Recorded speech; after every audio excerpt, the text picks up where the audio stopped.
so that we are clear what's going to happen in the future. First of all, Mr. Peterson, are you able to give me some sort of assurance about the date upon which the hyperbaric chamber is going to come out of the water? You'll appreciate that the week that I've earmarked for the 2 days that we might need is a week in which there is a great demand on services in this country, certainly in Port of Spain, because of the reasons you identified yesterday. So I'm reluctant to put the country to expense and or myself out of having to leave wherever it is I happen to be to come here if that is simply not going to happen. So I'd like, I'm not asking you for the reassurance now, but for at some point to reassure us, please, that that is what's going to happen. At the moment, we've got tentative bookings made, but so I'd be grateful if by perhaps tomorrow you could let me know what has. The breaker should be able to confirm it, sir, because the contractor had reconfirmed, because we were trying to get him to do it earlier. Right. But no, I understand that. I'll be grateful for that. Thank you very much. The second thing is this: can I have from everybody, please? I see Mr. Ramdar is not here at the moment, but I'd like some sort of estimate of how long you think you are going to take, how much time you would like, should I say, to address this commission on Wednesday, Thursday and Friday of next week. So can you please, I see, as I say, Mr. Ramdahar is not here, but his assistant is, are you Mr. Roopnarine? Pleasant good morning, Mr. Chairman. My name is Ved Tribohansing. Right, okay. And are you able to help me? Yes, please. If I may, based on Mr. Ramada's estimation, perhaps around 1 hour in or less, hopefully, for closing would be sufficient.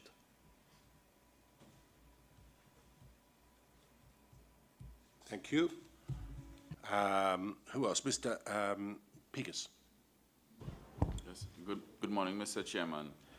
My issue is a very narrow issue, so I don't think that it will exceed 25 minutes, half an hour. Half an hour.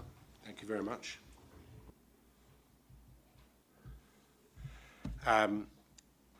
Who is going to address me from the Seamen Workers Waterfront Trade Union? Will it be you, Miss Alfonso? Yes, good morning, Chairman. Good morning. Yes, indeed. Right. How long do you anticipate? I would say I'd say an hour and 10 minutes. Call that an hour.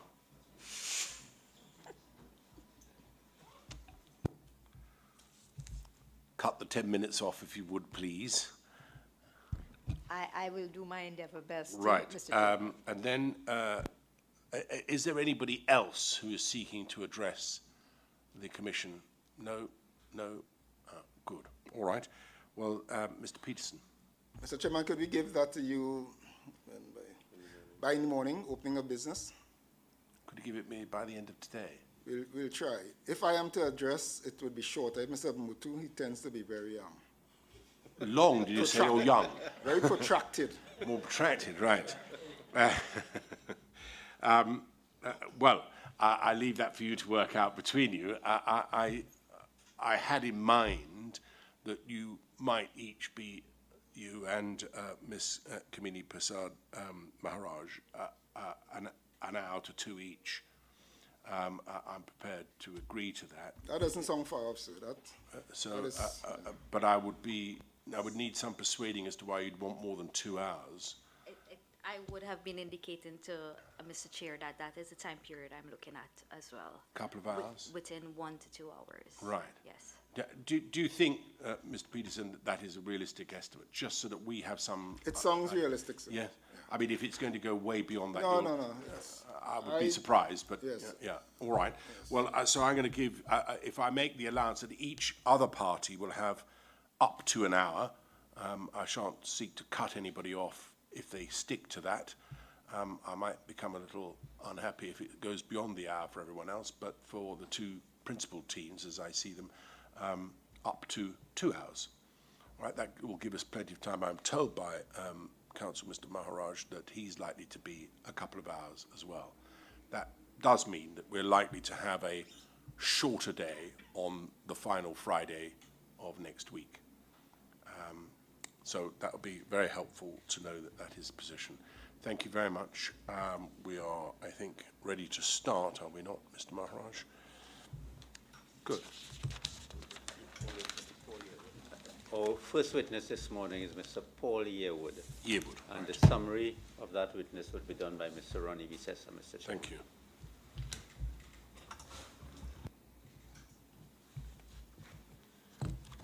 And he can be found.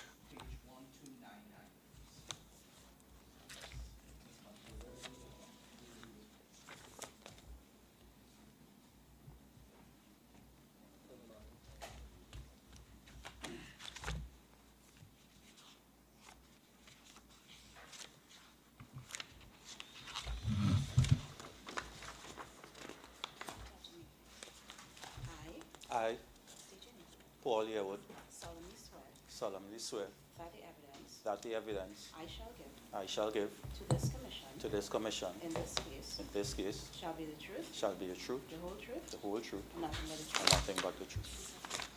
Thank you.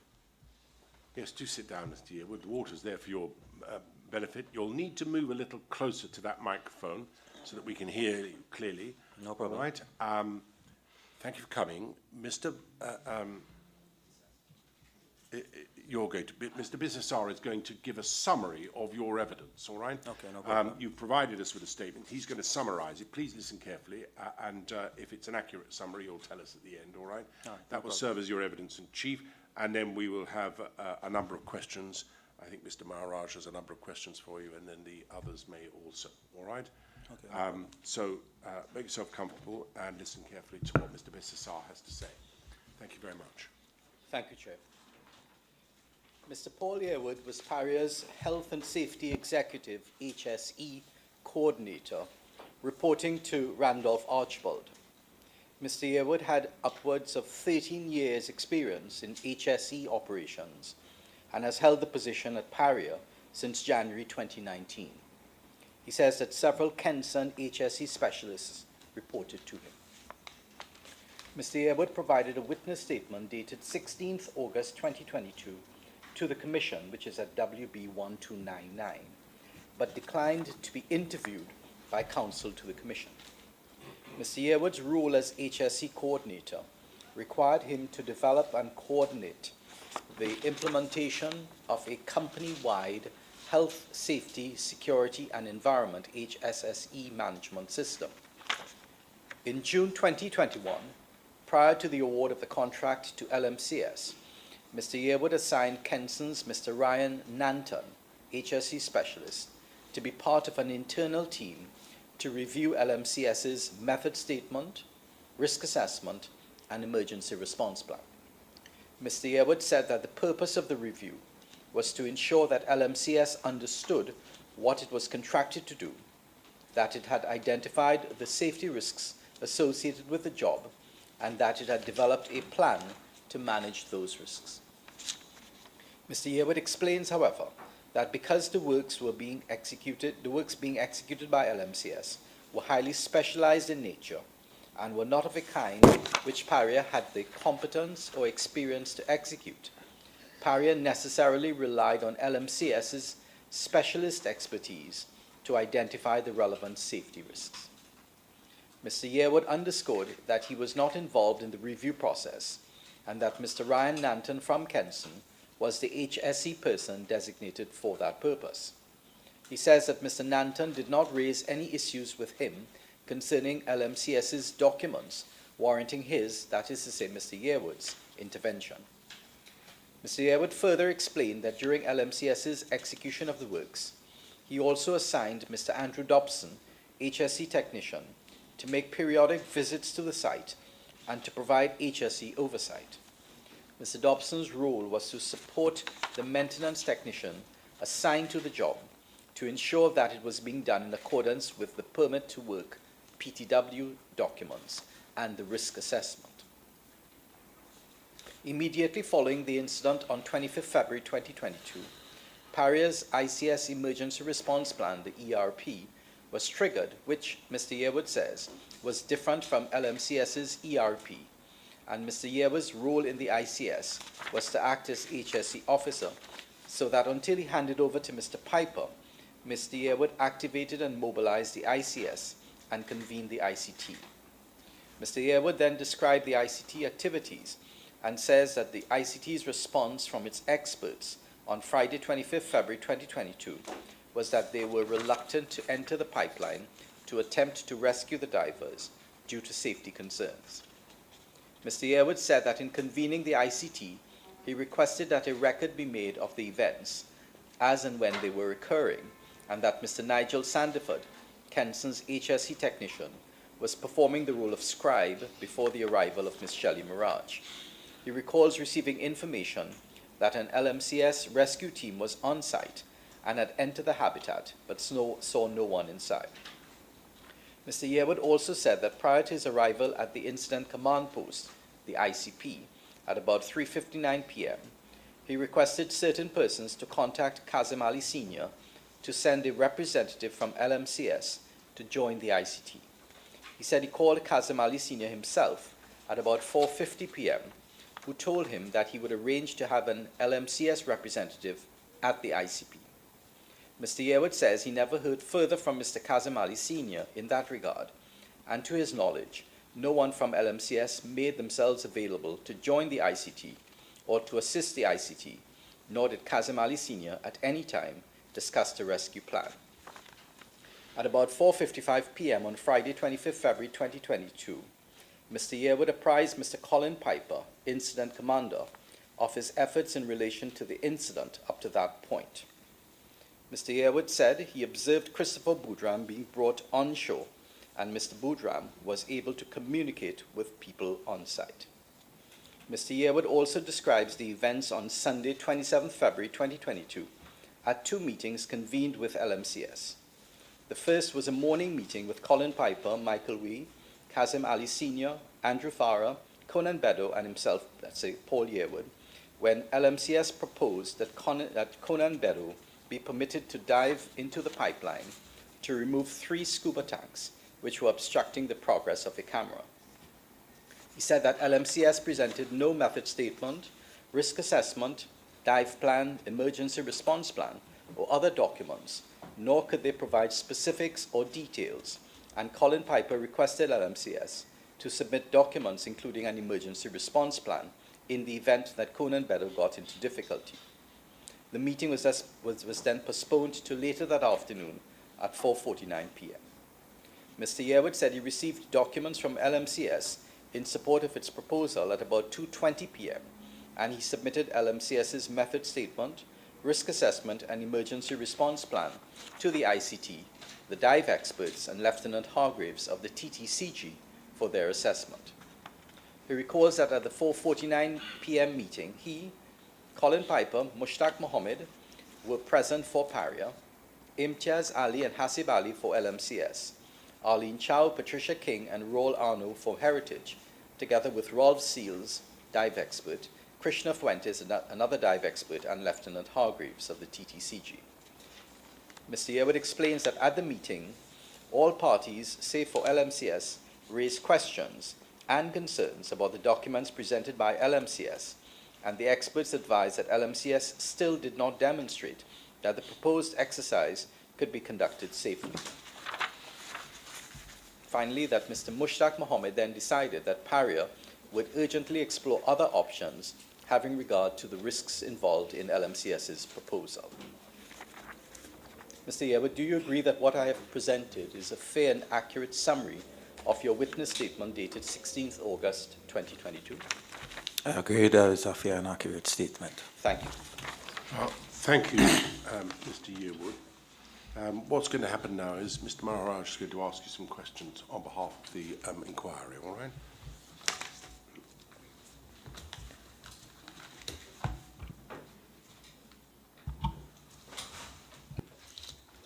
Good morning, Mr. Yearwood. Good morning. Would you agree, therefore, that before this contract was awarded to LMCS, Paria employed a review process of the method statement, the risk assessment, and the emergency response plan, which was submitted by LMCS? No, the documents from LMCS would have been submitted as part of the tender, and when it was awarded, then that review process would have taken place. So the contract was awarded before the review was done? Yes, the review that I am speaking of with my team would have been involved in was done after the contract was awarded. So are you telling us that Paria awarded the contract without first reviewing the method statement, risk assessment, and emergency response plan? I don't know if anybody in the tenders group would have reviewed it, but this final review is before execution, so that is what I am aware of. I just want to get it clear. So as far as you are concerned, and far as you know, before the contract was signed by LMCS and between LMCS and Paria, between Paria and LMCS, the risk assessment and the method statement and the emergency response plan was not reviewed by Paria. So I wouldn't have been involved in that stage of any tender process, so I wouldn't know So if you someone I see. reviewed it. But what you do know that Paria had a review process of the method statement, risk assessment, and the emergency response plan. Yes, I do know that, and that's before execution. And you were part of that in the sense that you know that Mr. Ryan Nanton was assigned by Paria to assist in that review. Yes. Okay. And what was your position at Paria at the time? So my position at the time would have been HSC coordinator, and I would have a team of people who I work with, one of which is Mr. Ryan Nanton. Right. So the purpose of the review by Paria and in the process you were involved in with Mr. Nanton, right, was for Paria to determine whether the method statement, risk assessment, and emergency response plan was acceptable to Paria. Yes. Yes.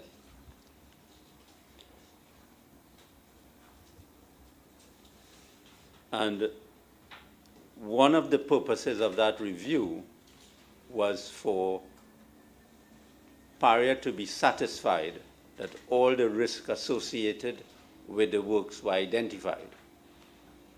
Well, Paria would have to be satisfied that the contractor would have presented the risk to us.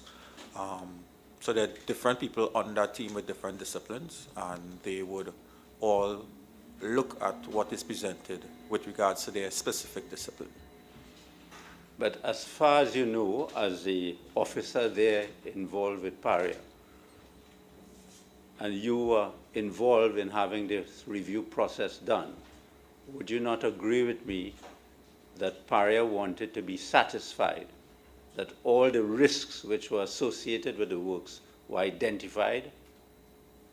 Yes, the purpose of the review is to ensure that the risks are highlighted. Would you speak a little louder? Yeah. A little louder, Can sorry. you move a little bit closer to that, Mario? Pull it towards you if that helps. Yeah, exactly. And speak into it. So Okay, that we can okay now? Yeah.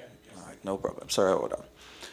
Right, so the Paria would have wanted LMCS to do a few things in that review. One of the things is they would have presented their methodology as well as the risks that they would understand as part of the execution of the job. The other members of the team would be the HSC department, our operations department, and our technical and maintenance department. Each one of these members have a specific function.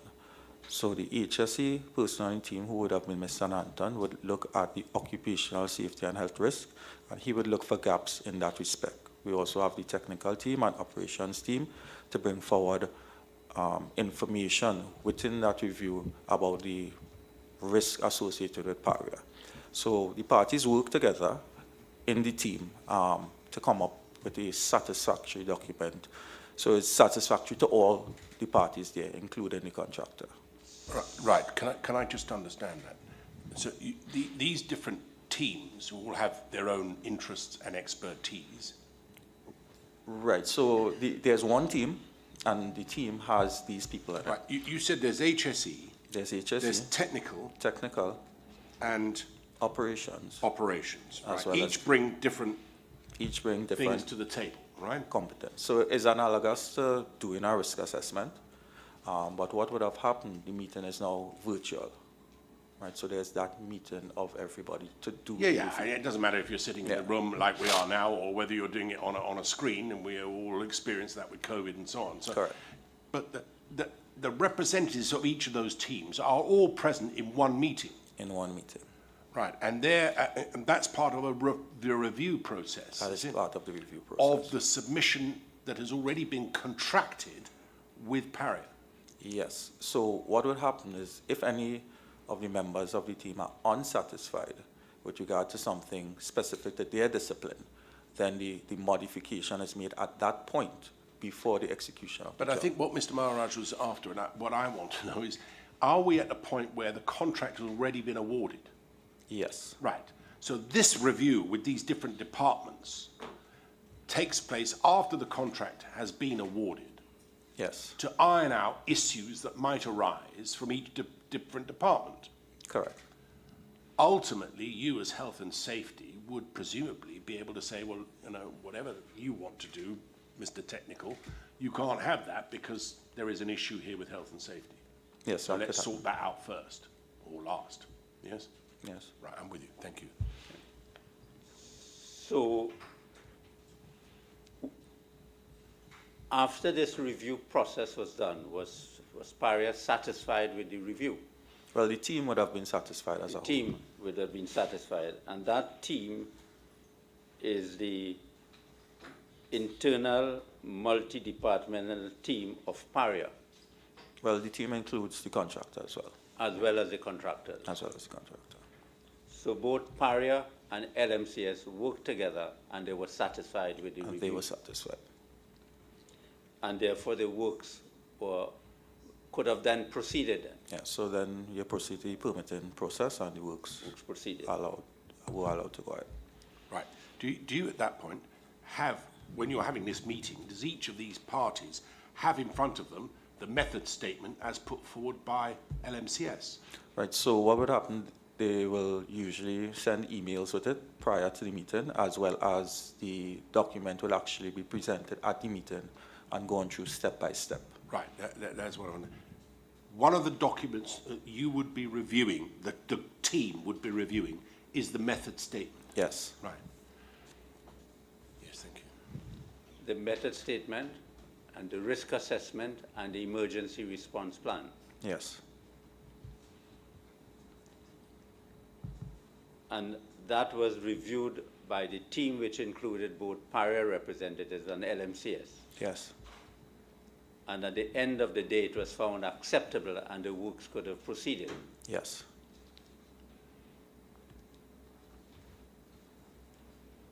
Now, Sorry again. Is this documented?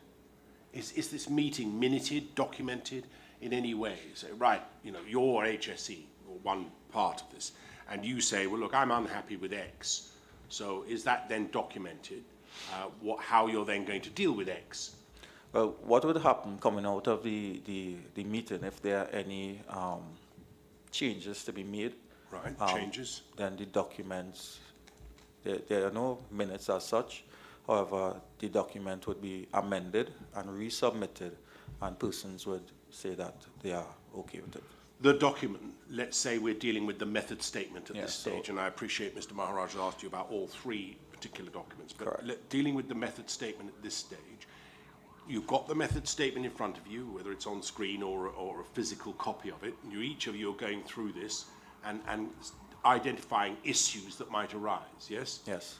And if there are to be changes made, is there a new method statement drafted which incorporates those changes? Yes, it's basically an addendum. An addendum. So the necessary changes will be made, and the document is resubmitted. Right. as per the discussion in the particular meeting. I don't know if you're coming to this, Mr. Maharaj, but I just wanted to see Sure, because the method statement that I've got is described as 116 revision 0. Does that mean that is the original document unamended, or is there some further document? So I am not sure. Right. If Can we just have that up on the screen, Yes. please? 1048. I'm not sure if during that particular meeting there was a requirement to make any changes to the original method statement. You see the document on the screen? Yes. It's LMCS's document, right? So this is what they describe as their method statement for carrying out the works, all right? Correct. And then it's given a number, 116. I'm assuming that that's a particular job that they've allocated a number to, or you have, it doesn't matter. But you see after that it says revision 0. Yes. Right. In such a document, if this had been revised, would it have revision 1 or 2 or something like that? If proper document control is taking place, yes. If proper document control is there, yeah, obviously, subject to typos or whatever. But this, we've been proceeding on the basis that this document is the final version of the method statement. So it is possible that during the review, none of the parties would have suggested any change to the method statement. Right. So if that happens, it remains If there's no changes, if there are no everyone's happy. changes, everybody's happy. Right, okay, thank you. Sorry, Mr. Maharaj. As a matter of fact, you Mr. said... Chairman, just by way of assistance, I don't want this to go down as any objection, but with respect to that area, you may want to recall Mr. Kazimali Senior's evidence with respect to what is in the parenthesis. He did make a comment about that. So I don't know if, I don't know if you recall it, but you may want to factor that in. Thank you for that remark, yes. As a matter of fact, you said at paragraph 9 of your witness statement that Mr. Nanton did not raise any queries with me concerning the documents that warranted my intervention. Correct. So as far as you can recall, there were no queries raised by Mr. Nanton in respect of the documents. No, he had no queries about the... And Mr. Nanton was the representative of Paria. Yes.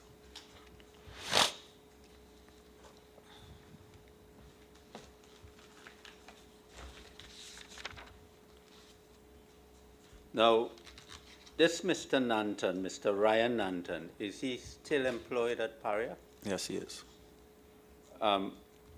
Do you know what are his qualifications? I can't say offhand. You said he's an HSC specialist. You have stated that because that is the designation he has. That's his designation. So there's a job description, and there are requirements for the different positions. Yes, but you cannot assist us with his qualifications. Well, I know he would have he would have at least a bachelor's in the health and safety discipline.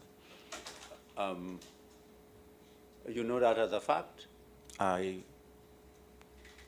didn't hire him, so he's Sorry? employed through Kenson. Sorry? He's employed through Kenson, so I they may know. be able to give you better details. Yes. But that is... No, I want to know whether from your personal knowledge, if you know that he has any degree.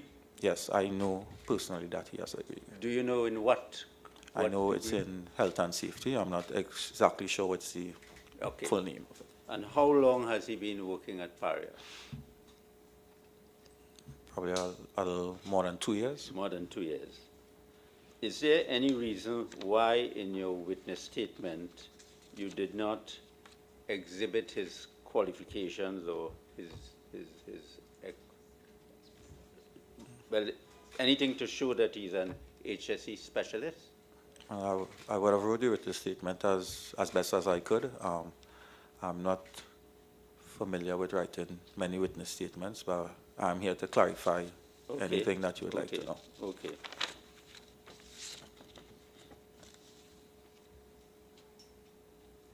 So, did you satisfy yourself that Mr. Nanton had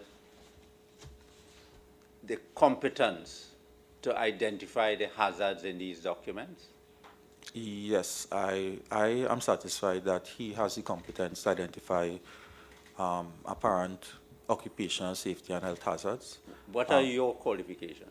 My qualifications, I also have a BSc in environmental management, chemistry, NEBOSH, and your MBA, experience? ICS trained. And your experience, how long you have been doing this work? 13 years. 13 years, okay.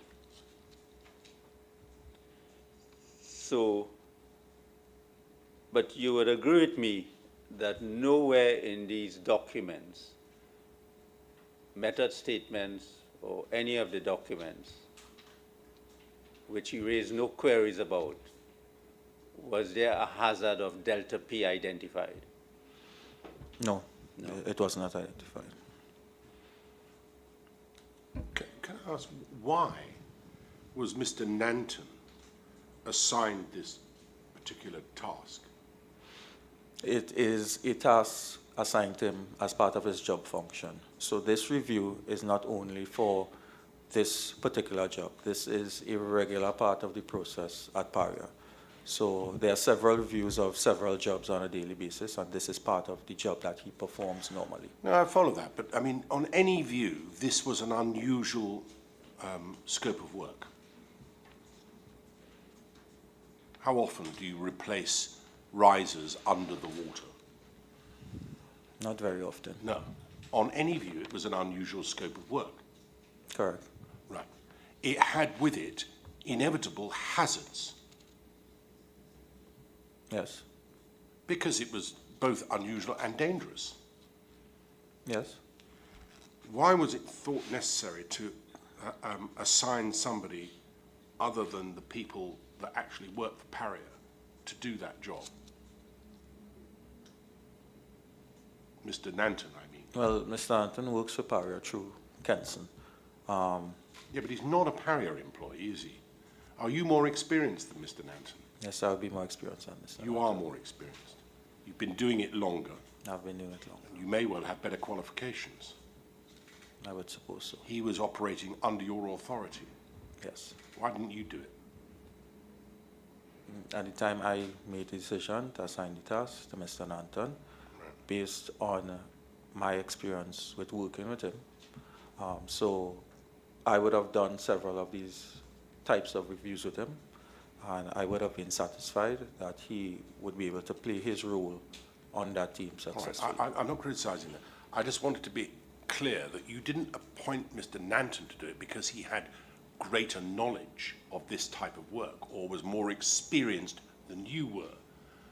You know, there was no reason from what you're saying why you appointed him because he had a greater ability to do the job than you did. No, I didn't appoint him. That's not the reason. No. You just did it because, well, he's available, so let's get him to do it.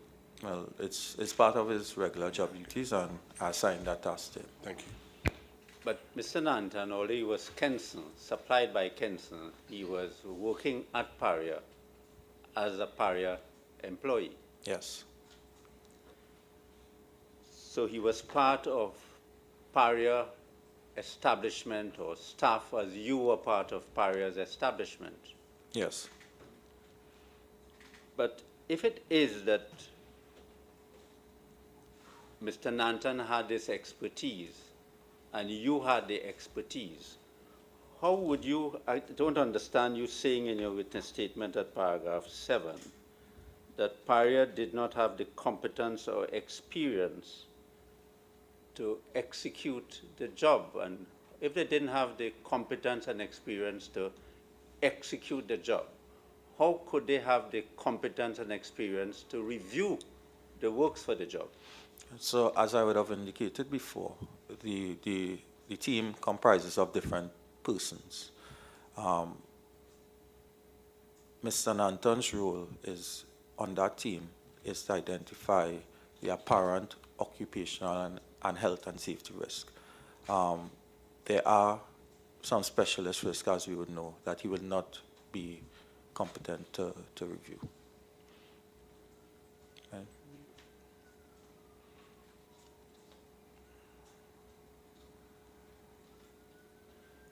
But you also said here in your witness statement at paragraph 7, Paria necessarily relied on the specialist expertise of contractors such as LMCS to identify the relevant safety risks. If you were saying that you had the qualifications, you had experience, and you had more qualification and experience than Mr. Nanton, and Mr. Nanton had the qualification and experience, then why would Paria have to rely on LMCS to identify the relevant safety risks? No problem. So let me try and clarify it for you. The contractor understands the risk of the task he is going to perform, right? But he's going to do it in Paria. So there will be risk associated with Paria that may interact with his task, right? So the reason for forming the team is so that the contractor brings his knowledge about the task he's about to execute, and the Paria personnel could bring their knowledge about the hazards associated with Paria to ensure that the document is completed in that manner.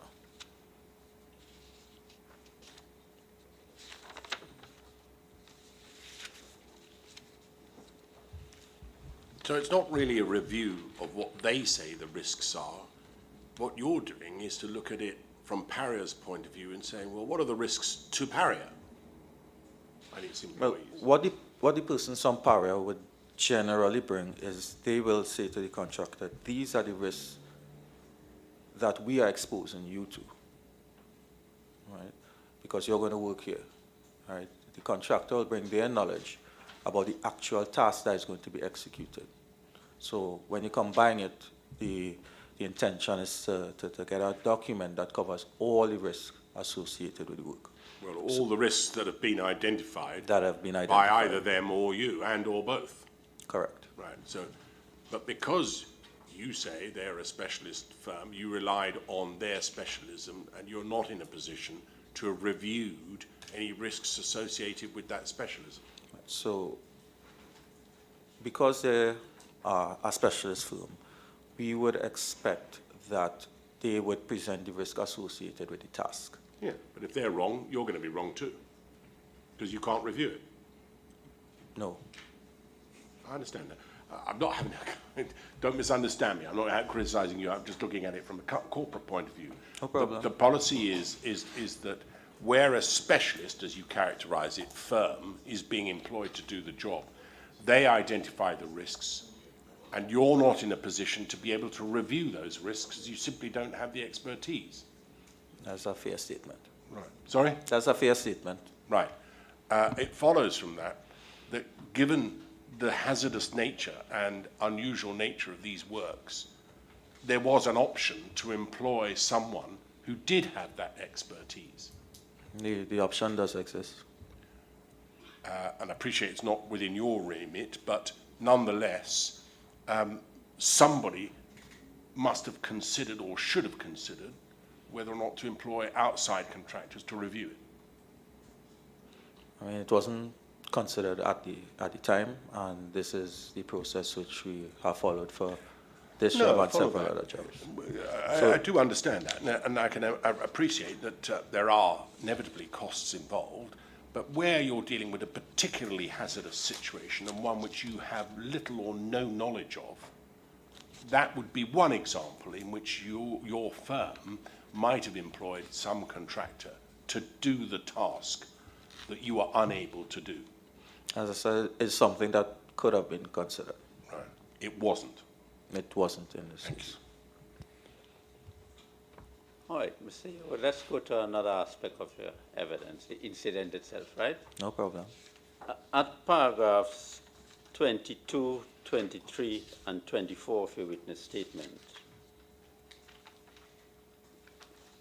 you made the point that Kazim Ali Sr. and LMCS did not accept the request for one of the representatives to join the ICT and did not provide Paria with any rescue plan for the missing divers. You recall saying that? Yeah, I'm seeing it. So this would be in the early phase of the rescue. Yes. Yeah, that's correct. Were you aware that there were several of LMCS representatives at berth 6 from the time the incident occurred up to Sunday, the 27th of February? Yes. Yes. And were you aware that Miss Catherine Balkisoon, a member of the ICT, were on site at Bird 6 together with other Paria personnel on Friday, the 25th of February? All right, so just to clarify, number 22 on the statement, it's in chronological order, so it doesn't refer to the entire day of the 25th. This is in the first 3 hours that this refers to. So I will have tried to write it in a chronological order. So this is me before handing over to Mr. Piper. So at that time, I made the request, and before I handed over to Mr. Piper, no one from LMCS made themselves available to the ICT. Okay, at paragraph 24, you said, at no point did Mr. Kazim Ali Sr. or LMCS discuss with me or provide me with a rescue plan, if any, for the missing divers. All right, so as I said, the statement is written in chronological order. So you are saying up to what time then? So this is before I would have handed over to Mr. Colin Piper. And what time you handed over to Mr. Piper? Around? I could go on the statement. It's in the statement. I'm not seeing it. Oh, at 4:55? At 4:55. Yes, okay, okay. So this is before 4:55. Okay. And what, you were not involved at all after that? Yes, I would have been involved, but as I said, the statement is written in a chronological order. Yeah, so that okay. particular paragraph refers to my request before the handover, when I would have been trying to get the correct people into the ICT. You were a member of the ICT? Yes. Yes.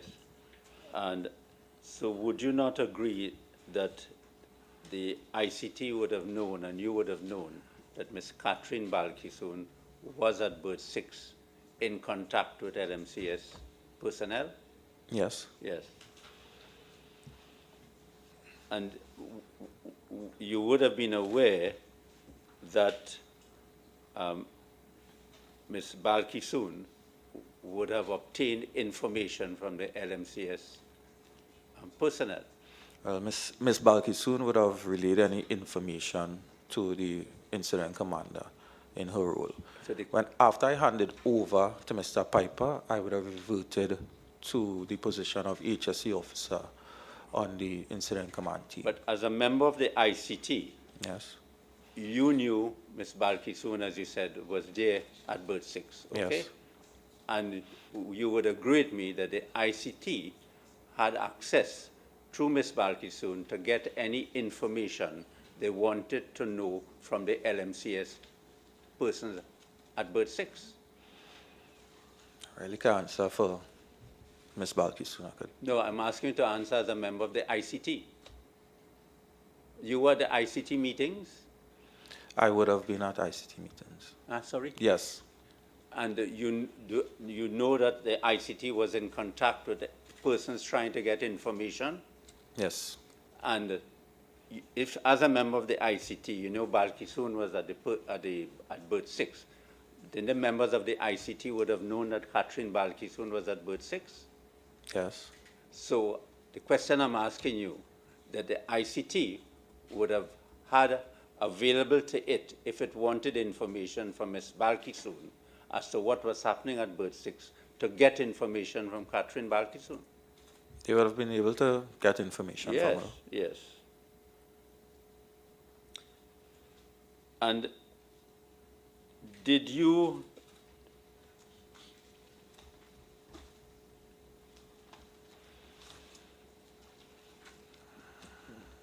ICT have information from Catherine Balkisoon that the LMCS persons at Bird 6 were trying to implement a rescue plan? On the evening of the 25th, after the handover, I wouldn't know that. But your handover, but you were still a member of the ICT, Right. functioning as the ICT. So as I said, my role would have been the role of the HSE or the safety officer on the ICS structure. So my role is now different from the operations or the planning section chief or so forth. My role is focused more on dealing with the safety aspects around everything.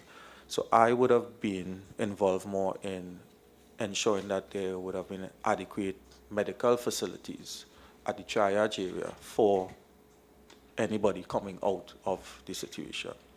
So on that evening, after my handover, that is where my focus would have been. So you didn't know what was happening at the ICT? I would have some information, but I wouldn't be privy to all the information because of the tasks I would have been assigned. Were you at the ICT at any time when the ICT was making any efforts to contact Catherine Balkisian to find out what was happening at Berth 6 with the LMCS representatives? No. No.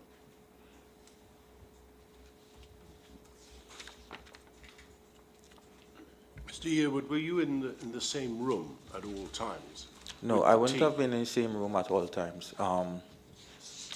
I would have been assigned the responsibility just after the handover and just after they would have heard the knocking.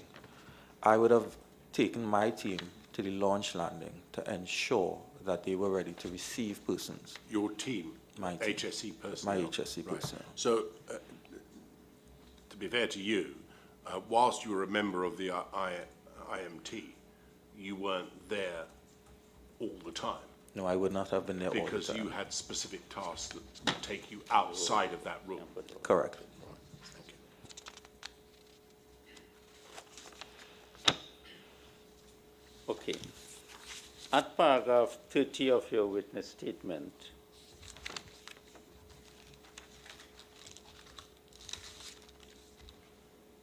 you said that you observed Christopher Boudram being brought on shore accompanied by Andrew Dobson.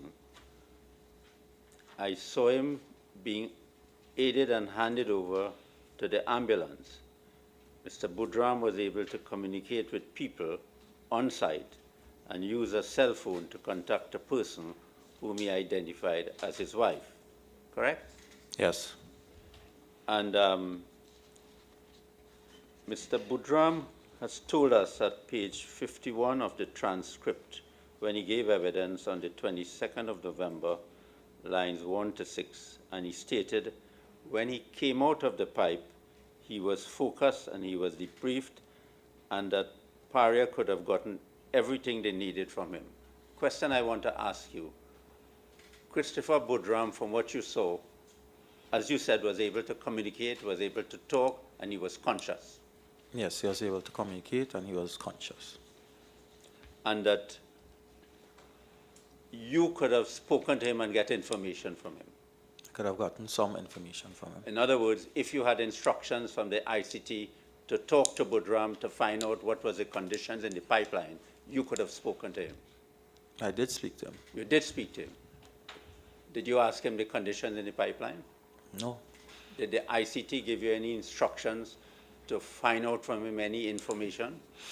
No, but just to clarify, that is a oddly specific question. Sorry? That's an oddly specific question. Oddly. To ask at that juncture. I don't know how to put it. Let me kind of clarify the situation. So Mr. Boudram is coming off a vessel, and we have the triage area set up to receive him. So at this point in time, our main focus is his well-being. There's nobody there who could tell you that Mr. Boudram is out of the woods. Yes, he's out of the woods. We can't tell his medical condition. We can't say if he has internal injuries or anything that he could further succumb to. So the transition between that vessel and him being in an ambulance leaving is about 5 minutes. So the conversation at that time is limited. We don't know if Mr. Boudram has sustained possibly life-threatening injuries. The bends, for example.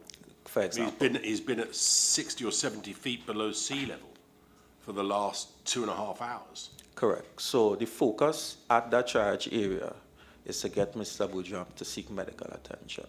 Right? Yes. So the conversation at that point in time is limited. I know Mr. Boudram.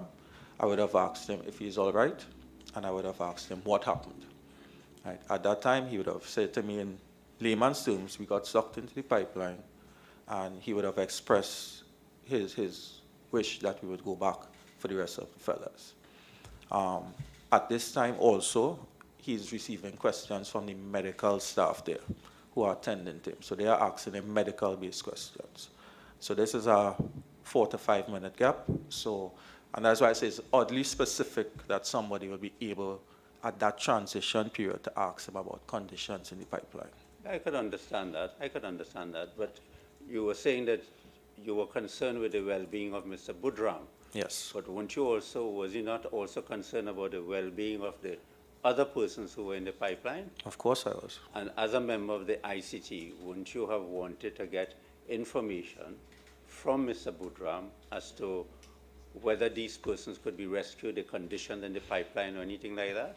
As I said, within the activity of putting Mr. Boudram on a stretcher, putting on neck braces, administering oxygen, the medical staff asking him different medical-based questions, I would have asked him what happened. Right? I would not have asked him the specific question, Mr. Boudram, what are the conditions in the pipeline? You see, Mr. Yewood, why I'm asking you that is that the ICT members who have given evidence in this matter have spent a lot of hours trying to get a video footage of what was in the pipeline. I understand. And they were saying, well, they had to get that to see the conditions in the pipeline before they considered any rescue efforts could have been taken to send men in the pipeline. So that is why I'm asking you, well, if you on your own initiative did not do it, you would have communicated to anyone that Mr. Boudram came out? I would have been told that Mr. Boudram came out, and that is when I proceeded to the triage area. Right. So when, as far as you knew, the ICT knew that Mr. Boudram came out, around what time? How long after Mr. Boudram came out? You think that the ICT knew, as a member of the ICT? Probably a couple of minutes. A couple minutes.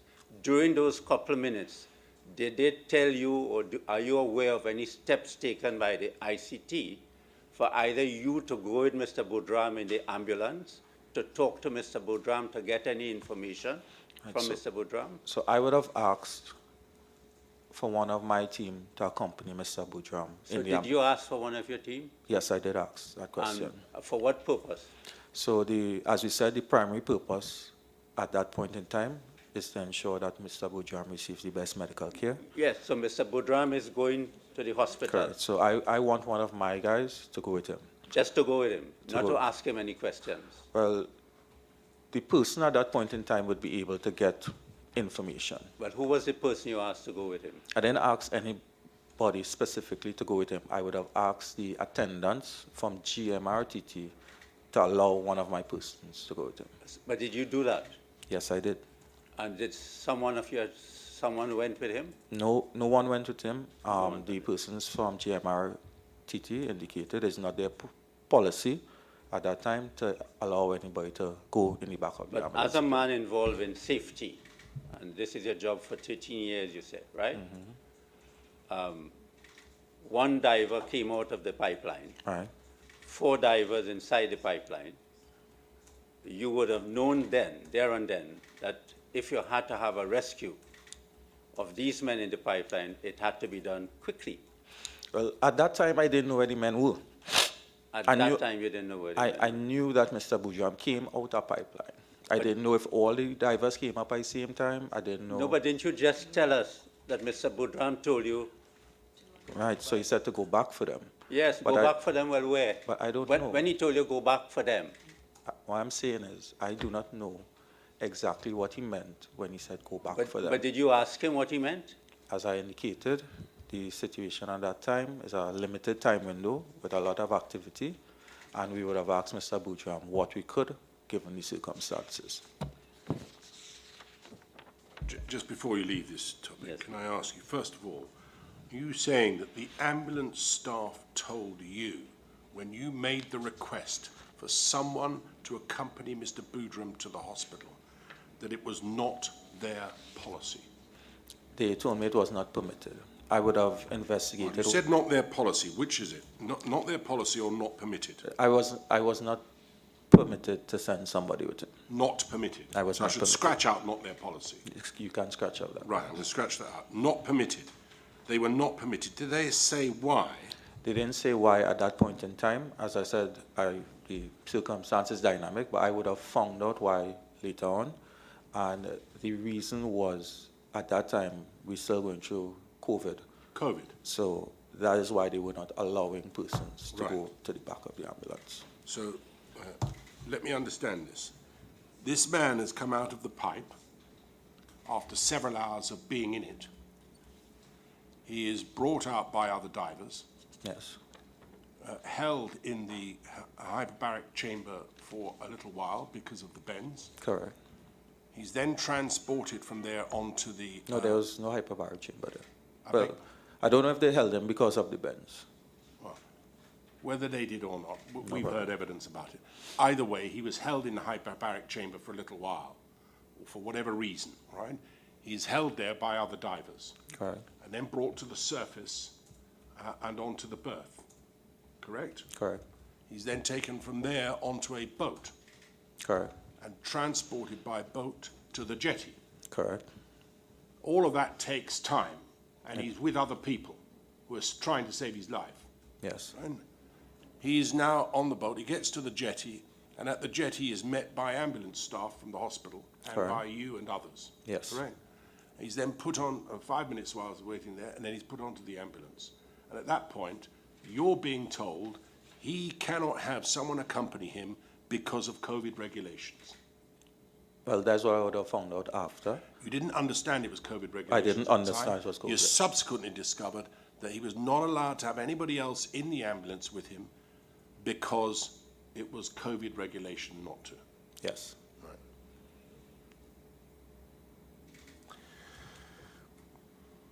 In any event, because you were not told, can I take it you didn't ask why you were not permitted to have someone accompany him in the ambulance?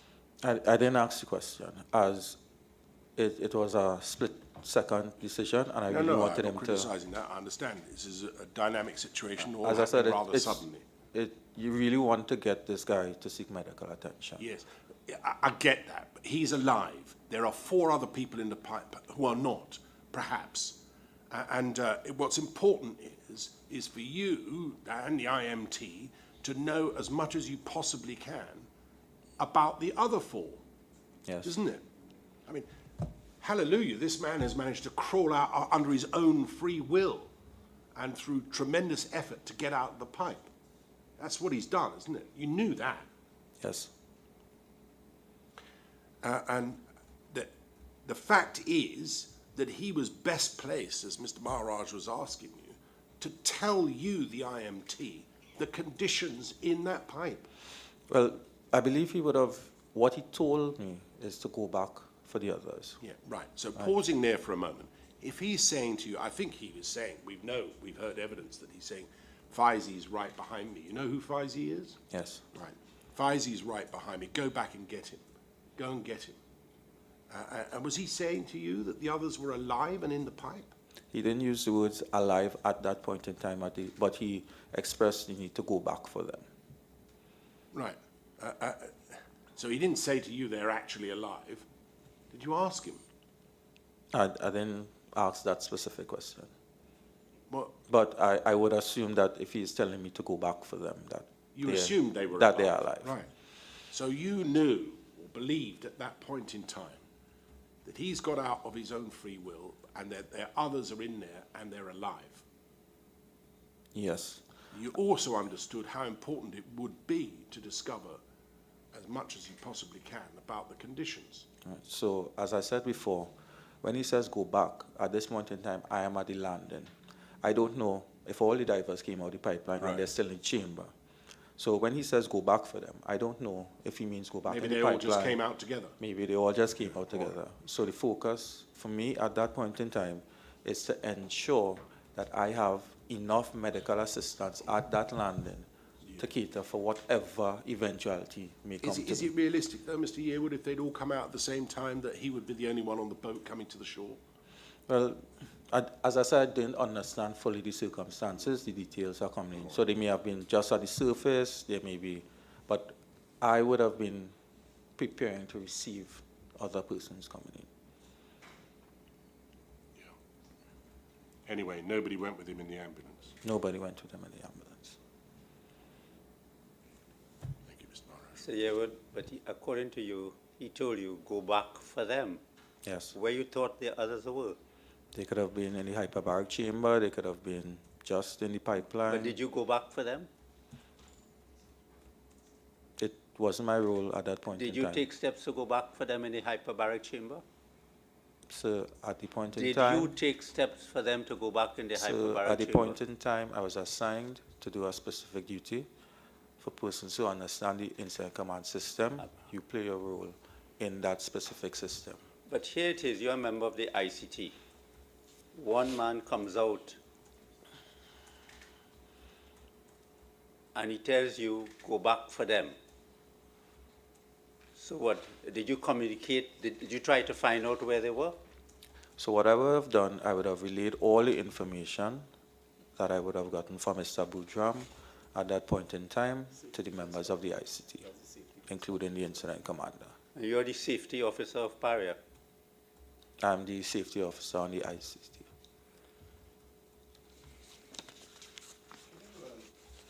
Can you help me with this, please? There's a record kept of the events that were taking place in the, I keep calling IMT or ICT, it's the same thing, it's ICT. interchangeable, right? In the command center, as it were, there's a record being kept. Yes, You understood that there was a record being kept when you were in charge for the first 3 hours or so, yes, before Mr. Piper arrived.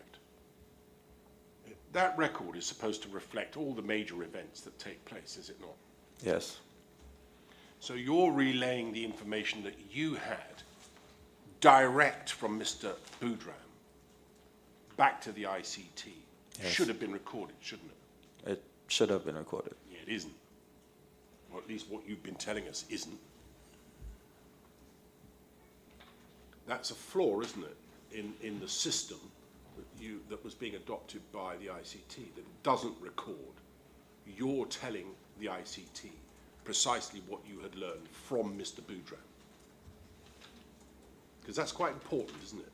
Yes, it is. I mean, you're an HSE officer of many years' experience. Having what, albeit limited information that you did, that was something that they needed to know, which is why you were telling them. Yes, And it's something which ought to have been recorded, on any view, ought to have been recorded. I agree.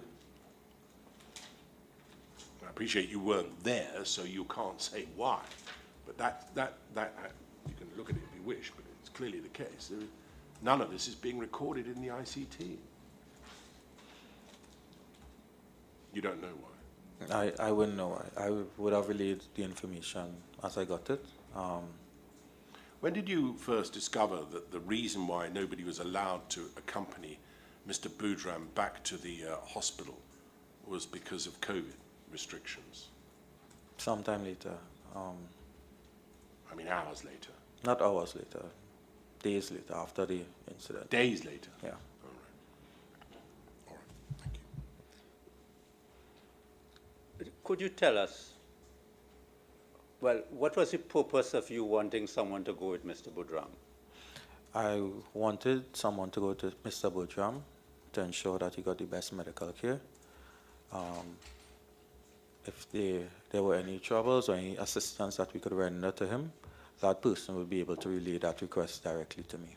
So it was not to get any information from Mr. Boudram as to where the other men were or what were the conditions of the pipeline or anything like that? Right. So I would have been in communication with that person, and if Mr. Boudram was able to give that information, we would have gotten it. But as you said, he was conscious. He was He was conscious. talking. He was talking. I want to ask, I'm asking you, as a health, as a safety officer, on the spot on that date, you wanted someone to go with Mr. Boudram. did you want someone to go with Mr. Budram to get information from Mr. Budram about the pipeline? The person who have gotten information about the incident if they went. Did you want them to get that information? Of course, I wanted them to get as much information as possible. Did you tell the ICT that you wanted to get that information and they prevented you from sending someone? The ICT did not prevent me from sending anyone. No, no, no. Did you inform the ICT that you wanted someone to go with Mr. Budram and that you were prevented from sending someone to go with Mr. Budram? I informed the ICT that no one accompanied Mr. Budram. Did you tell them that you wanted to get information from Mr. Budram? I told them that no one accompanied Mr. Budram. No further questions. Well, I do. Why didn't you send somebody in a car behind the ambulance? If you couldn't go in the ambulance, at least follow it.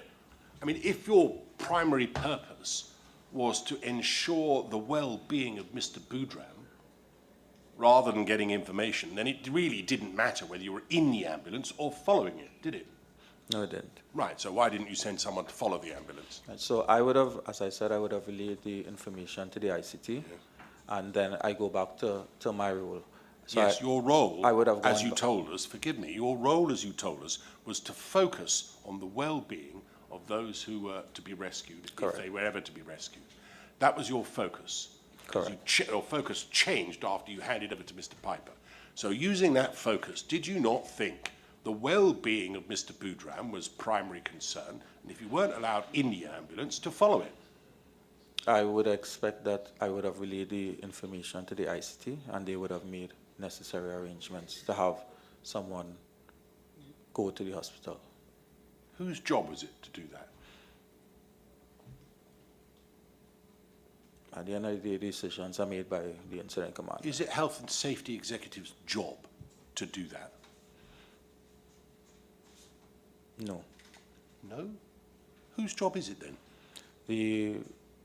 It was my job at the time to give the ICT as much information for them to make a decision. It's not just information, though, is it? I mean, surely there's some action to be done as well.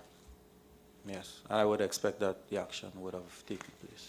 You would have expected it, but who was going to do it? Who was physically going to do it? Somebody, one of your staff, would have to get in a car and follow the ambulance, wouldn't they? Yes. Right, well, who then? Was it going to be you? No, it wasn't going to be. Right, it was going to be somebody else It was going to be on your somebody team. Yes. Who was present? Who would have been present? Yes. Right. And who would have told that person on your team to follow the ambulance? The instruction would have come from the incident command team, Not to you. not through me. So that the incident command team would have decided somebody on your staff would have to follow the ambulance in their car. Within the ICS structure, the incident command gives me instructions. And I You're not allowed to take any initiative? I can't take initiative. You can. Yes. Right. Well, when you asked, because you were so concerned, for one of your team to go with the ambulance, why on earth didn't you just say to that person, whoever it was going to be, look, they won't let you go in the ambulance, but follow them? I didn't make that decision at that No, point. clearly you didn't. But I want to know, and I do want to know, why that was not pursued, either by you or the IMT.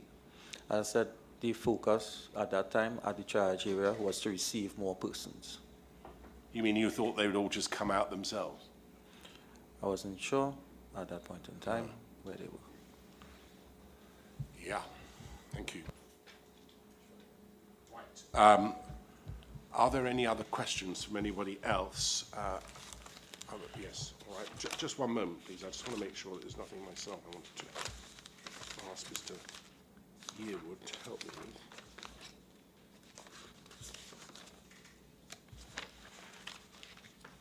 No. All right. I think I've covered everything I want. Yes. Is anybody, before I ask it, is anyone else going to be asking questions? Or is it, yes? All right. Well, we'll hear first of all from Miss Alfonso, please. She's from the trade union. So, Good morning, Mr. Yearwood. Good morning.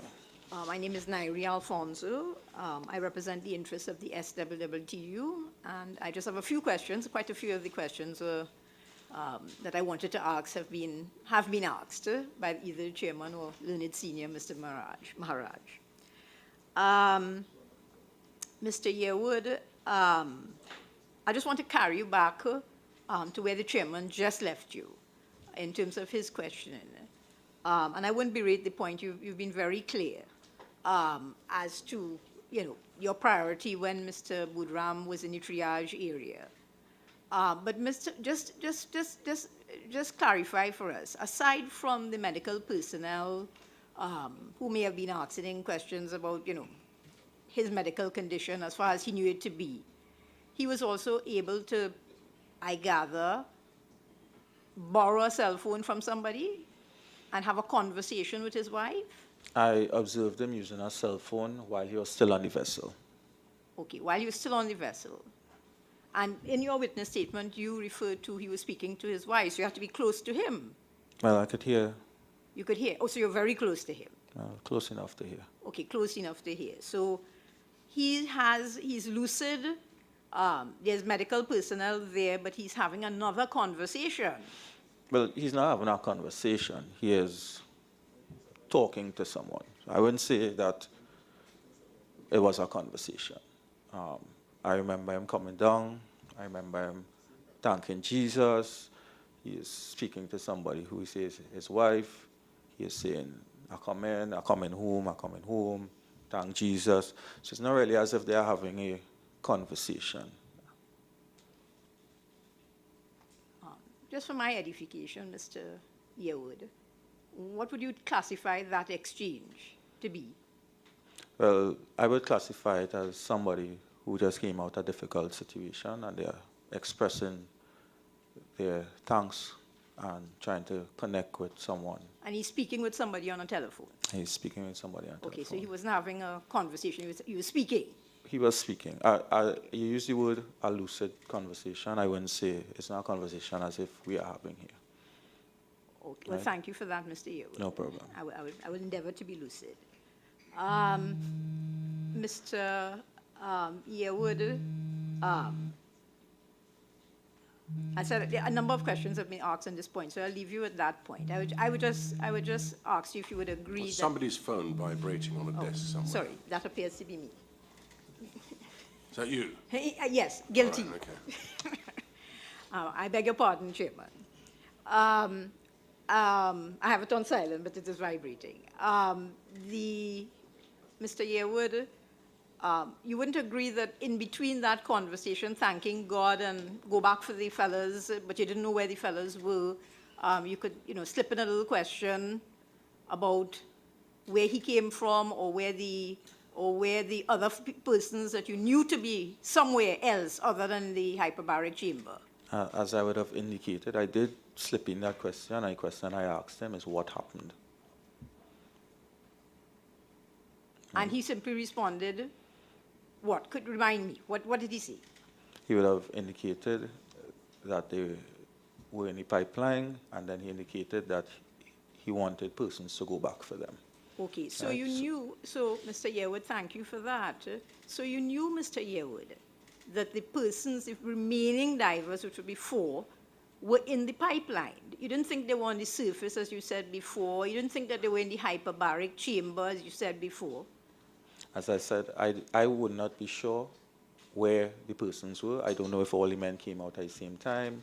I don't know where they exactly are. And I'm speaking to somebody who is being very repetitive, who would have been showing a great deal of emotion at that point in time, and what he would have told me is go back for them.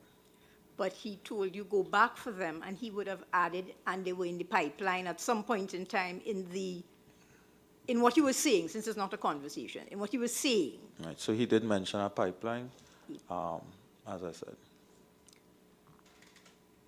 And you would have known which pipeline it was involved in the works that were being conducted. Yes, Mr. Yearwood? Yes. Thank you for that, Mr. Yearwood.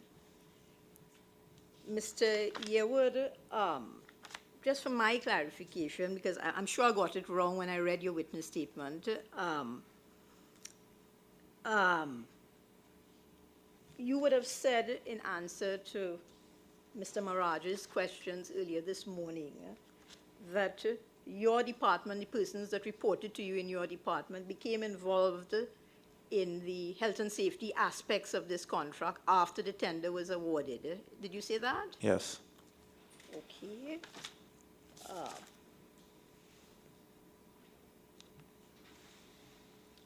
I want to carry to paragraph 6 of your witness statement, please, on page 1301.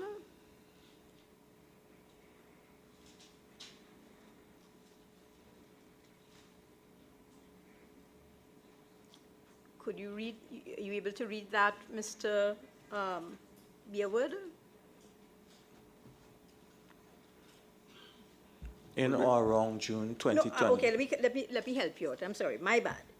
Second line. What does that line start with? Second line in paragraph 6. Second line in paragraph 6. A specialist contractor to conduct certain subsea work on Paria's 36 sea line riser at berth number 6 following the tender process. Prior to LMCS being awarded the tender, I assigned Mr. Ryan Nanton, HSE Specialist Kenson, to be part of the internal multi-dimensional team to review the method statement, risk assessment, emergency response plan. Multi-departmental. So I beg your pardon. You see that sentence, Mr. Yearwood? Yes, ma'am. Okay. So would it be correct, Mr. Yearwood, now that you see this part of paragraph 6, that Mr. Sorry, I just saw his name and lost it, Mr. Nanton. Mr. Nanton was part of the process of reviewing these documents that are detailed here prior to the award. No, that is not so. The documents would have been submitted prior to the award, and Mr. Nanton would have been on that team after. Okay. So what is here in your witness statement is incorrect then?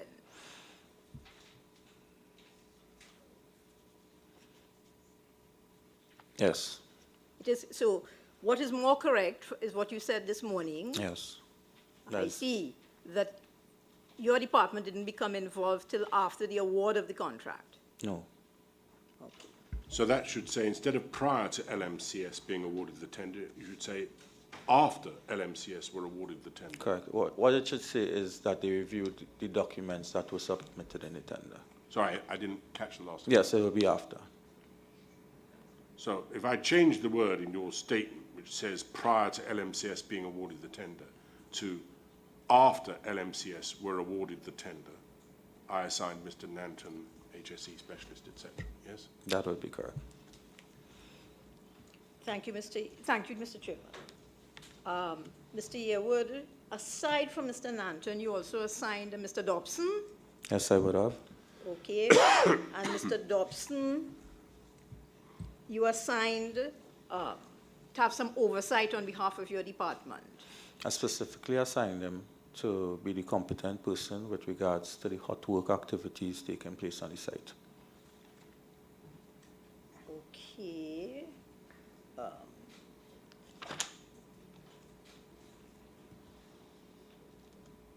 Let me carry to paragraph 10 of your witness statement, which is page 1302.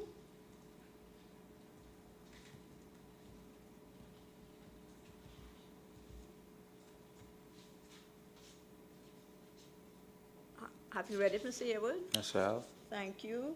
Mr. Yearwood, could you tell me whether this is an accurate representation of what Mr. Dobson was detailed to do by yourself? Yes. Okay. So in his function as the competent person with regards to hot work, he would have to make periodic visits to the site and provide HSE oversight. Only for hot works, Mr. Yearwood? Yes, ma'am. Is that what is said there? You said this is your witness statement, you wrote it. Is that what is said there? It says that he would make periodic visits to the site and provide HSE oversight. Okay, so that would include monitoring the job. Yes, he would also do some monitoring of the He job. will do some monitoring of the job. So you'll be monitoring to see whether, safe practices which are in the tender, which are in the contractor's documents, which are in accordance with Paria's policies and procedures are being followed, yes? I would expect him to provide oversight with regards to what was to be done based on the permit to work. I see. No, Mr. Mr. Yearwood, is it that Sorry, you... before you move away Sorry. from that, can I just understand what you're saying about that paragraph? You say you assign Mr. Dobson, whom we've heard from, make periodic visits to the site and provide some oversight, HSE oversight. Yes. His role was to support the maintenance technician assigned to the job. Do you know who that was? No, I didn't know who that was in particular. Mr. No, the maintenance technician was, no, the man who was on the site at the time, Kurt Scott, yes. Is that Kurt Scott? No. Not him. I've got it wrong. Who was it? It would most likely be Mr. Houston. Mr. Houston. Maharaj Singh. Maharaj. Maharaj Singh, right. That's Difficult the one. Marjad Singh. No, you know me by now, right? Yes, thank you for that. Anyway, Marjad Singh. Marjad Singh. And he was the maintenance technician Correct. assigned to the job. Yes? Yes. Did you understand Mr. Kurt Scott was also assigned to the job? I don't know if he was assigned to a job. Right, okay. You don't know, all right? Anyway, so this Mr. Dobson, his role was to support the maintenance technician, which is Marjad Singh, Yes. Mr. Assigned to the job to ensure that it was being done in accordance with the risk assessment, Yes. yeah? And the permit to work documentation. Correct.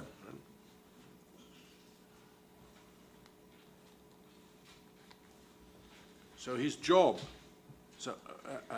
as I understand it then, there were 3 people whose task it was, I appreciate you don't know Mr. Scott was there, but we do, Mr. Scott, Mr. Marjad Singh, and Mr. Dobson, whose roles it was to have some oversight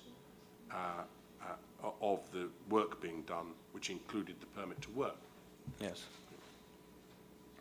And is it your understanding that if they were to stray from that, they should stop the work? Yes. Yes, thank you. Thank you very much. Thank you, Mr. Chairman. Mr. Yearwood, is it that you live close to the location where the ICT was well, the compound? Fairly close. Of Paria? Okay, so that you activated the ICT.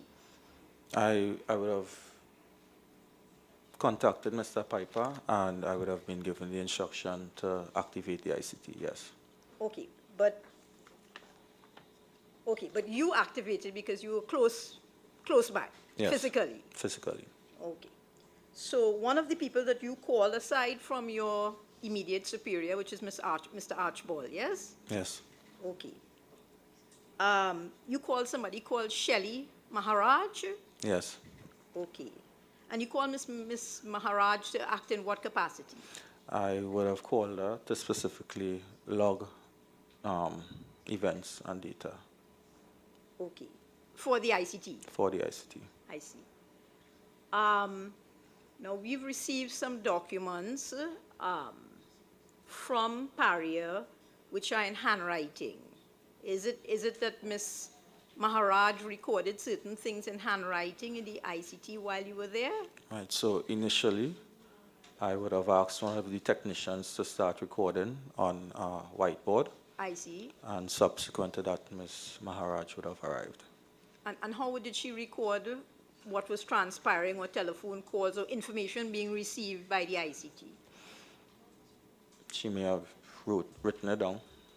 Did you see her write it down? No, I did not see her write it down. Okay. But you know she was, you asked her to record I things? asked her to record things. But you can't say if she recorded anything? She would have arrived after I would have handed over to Mr. Piper, I see. or somewhere within that vicinity. So Are you able to assist at all whether she was handwriting things on, well, as you say, on the whiteboard, in a piece of paper, in a notepad, on a computer? Are you able to say? So what I do know is the technician that I assigned before she arrived was writing everything on a whiteboard I see. to allow persons coming into that room to be able to easily see the sequence of events that we would have recorded. Right? She would have come in sometime later, and I wouldn't know how she was recording at that point in time. Could the witness be shown 1541 of the supplemental core bundle, the corrected version? It might be helpful if he starts at 1538, because I think they are the photographs of the whiteboard. Oh, thank you for that, Mr. Chairman. You see that, Mr. Yearwood? Does that look like the images you're speaking of on the whiteboard? No, but that's a notepad, yes. There is a whiteboard after that. That's the first one, which is a notepad, forgive me. And then if you go to the next page, 1539. And then 1540. These are screens. I don't know if it's a whiteboard or a screen. It looks like a whiteboard. Sorry? It looks like a whiteboard to me, but just identify whether or not that is or is not what you're talking about. No, this is not what I'm speaking about. Very well, thank you. So the technician you referred to, you recall his name? Yes, What's his name? Nigel Sandyford. Nigel Sandyford. So did Nigel write these? No, the color, the pen he was using, not the pen, the marker was an orange color. So, Well, if I follow, not that I'm a techie person at all, this looks like some sort of like a photograph. I don't know, take with a cell phone and reproduce it, you know. Does Go that look like- back to 1538. Go back to 1538. Let's just see where we are with these documents, right? And do you see on the top left-hand corner of 1538, it seems to say Nigel. Can't read the next word. so that is Nigel Bechu, Uh-huh. Different person. different person. Right. And you don't think that Nigel Sandyford wrote these things? No, Nigel Sandyford wasn't writing in a book. He was writing on a whiteboard. Just on the whiteboard. Just on the whiteboard. Right. And that's not what we see on the next page. We go over to the next page, please. Not that. No, it's not that. And What not he- on the next page either. No, what he would have been recording would have been events, resources as they come in, and personnel coming in at that point in time. All right. Thank you very much. I just wanted to establish what they were because I didn't understand it. Thank you very much. Thank you. And I myself am just trying to ascertain, if we go to 1541 or 1542, any of those, well, that's a double page. Are you able to assist us with who wrote those things? I don't know who would have written these things. Okay, so thank you for that. Now, Mr. Yearwood, I note in your witness statement, I think it's paragraph 24, you say that Kazim Ali Sr. did not provide you with any, with their rescue plan, meaning LMCS's rescue plan. You recall saying that? Yes? Okay. Now, Mr. Yearwood, assuming that you're talking about what? Something oral, something in writing? At this point in time, this is the first 3 hours. I would not have expected anything in writing at that point in time. I would expect that what would have been in writing would have been the initial rescue plan detailing the ERP for the job. And if they had any modification to that, that would be a verbal conversation, really. At that point in time, I wouldn't have really attempted to interrupt LMCS in any way. So the reason why we wanted somebody in the ICT was to figure out what happened firstly, because they were working there, and to see if they would require any assistance from Paria to aid in the rescue effort. So, Mr. Yearwood, I know, and I won't belabor it because my learned senior, Mr. Maharaj, would have traversed that area. You were calling somebody, you wanted somebody from LMCS to come to attend to the ICT Yes. as a representative of the company. Correct. And you complained to some extent that, you know, nobody would volunteer themselves and nobody was sent as a representative. No, I didn't complain it. That's what happened. Right. Well, I'm just saying it from your witness statement. But as I said, that's not an issue I'm interested in. What I'm interested in is if you had received whether or, okay, let me just deal with what you just said. Thank you for that. You said you were looking for some sort of modification on an existing rescue plan. Well, there would be. Did I understand there that would right? be a rescue plan for the job within the ERP, right? Granted, the scenario that may have been modified, right? But no plan was made available to me. Okay. Right? Would it be correct, Mr. Yearwood, that the emergency response plan that you refer to would not have or did not contain any, what shall I say, any potential scenario, any scenario by which 1, 4, 5 divers would be find themselves inside of the pipe? Correct, but at that point in time, the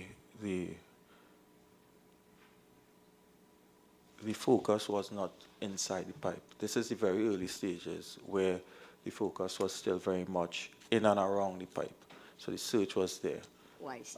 So the real care to go inside the pipe was really after Mr. Bujram came out.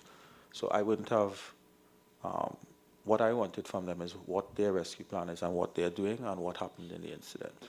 And Mr. Yearwood, I want to carry you back to what you said earlier in your witness statement in respect to something else, that Paria did not have the expertise or the experience, I suppose, and expertise, basically to, I don't want to say micromanage, okay, second guess or to review or to, you know, in any way challenge what LMCS had said with respect to the actual tender and the contents of the tender. If you received a rescue plan, as you say, are you in a position, were you or are you in a position, or could you have been in a position at that time to review it or analyze it or critique it in any way, evaluate it, any of those things? You personally? Yes. Yes? Between me and my team. So what would happen is we have the method, we have the risk assessment, and then we have the ERP. If the risk assessment does not pick up the risk, then the ERP doesn't cater for it. Right? So if somebody says to me there's a risk that these guys could enter the pipeline through a Delta P, then you develop an ERP along those lines, and that could be evaluated by Paria. So somebody in your team, you yourself, Mr. Yearwood, or somebody in the HSE department? I could do it. Okay, so you yourself are able to analyze and evaluate a rescue plan surrounding, which largely would be a diving operation.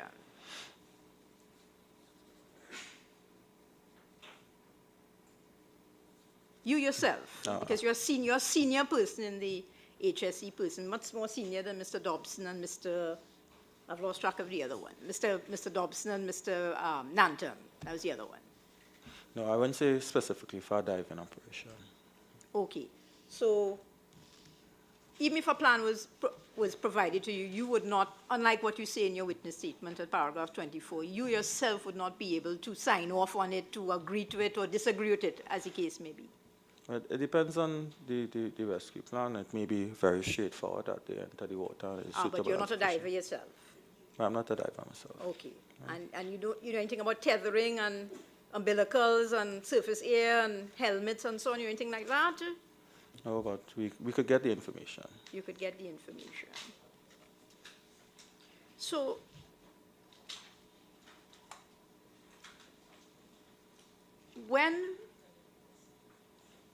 you were reviewing the tender documents after the award, as you now clarify. You could have gotten, as you say, the information, you could have gotten the expertise to review the emergency plan, amongst other things, when you got those documents, yes? If it was necessary. You didn't think it was necessary at the time?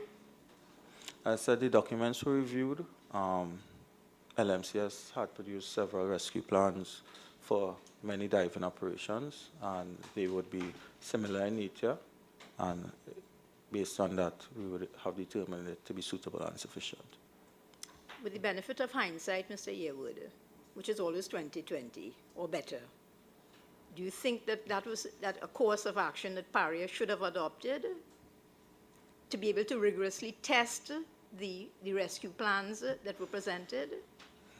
Coming out of this incident, it is something that would be considered. It's something that would be considered. Yes. To your knowledge, Mr. Yearwood, is there any change in policies or procedures or safety in your department? I can't ask you overall, in your department, that reflects taking into account what happened in this incident? Yes, changes have been made. Changes have been made. I'll take that, Mr. Yearwood. Well, I won't. I'd like to know what changes, please.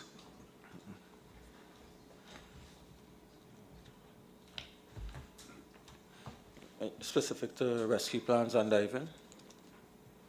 So changes that have been made, I'm going to make a note, changes that have been made by Paria, HSE, following the incident. No problem. Right, so we have done extensive retraining with regards to the permit to work system. Right, extensive retraining.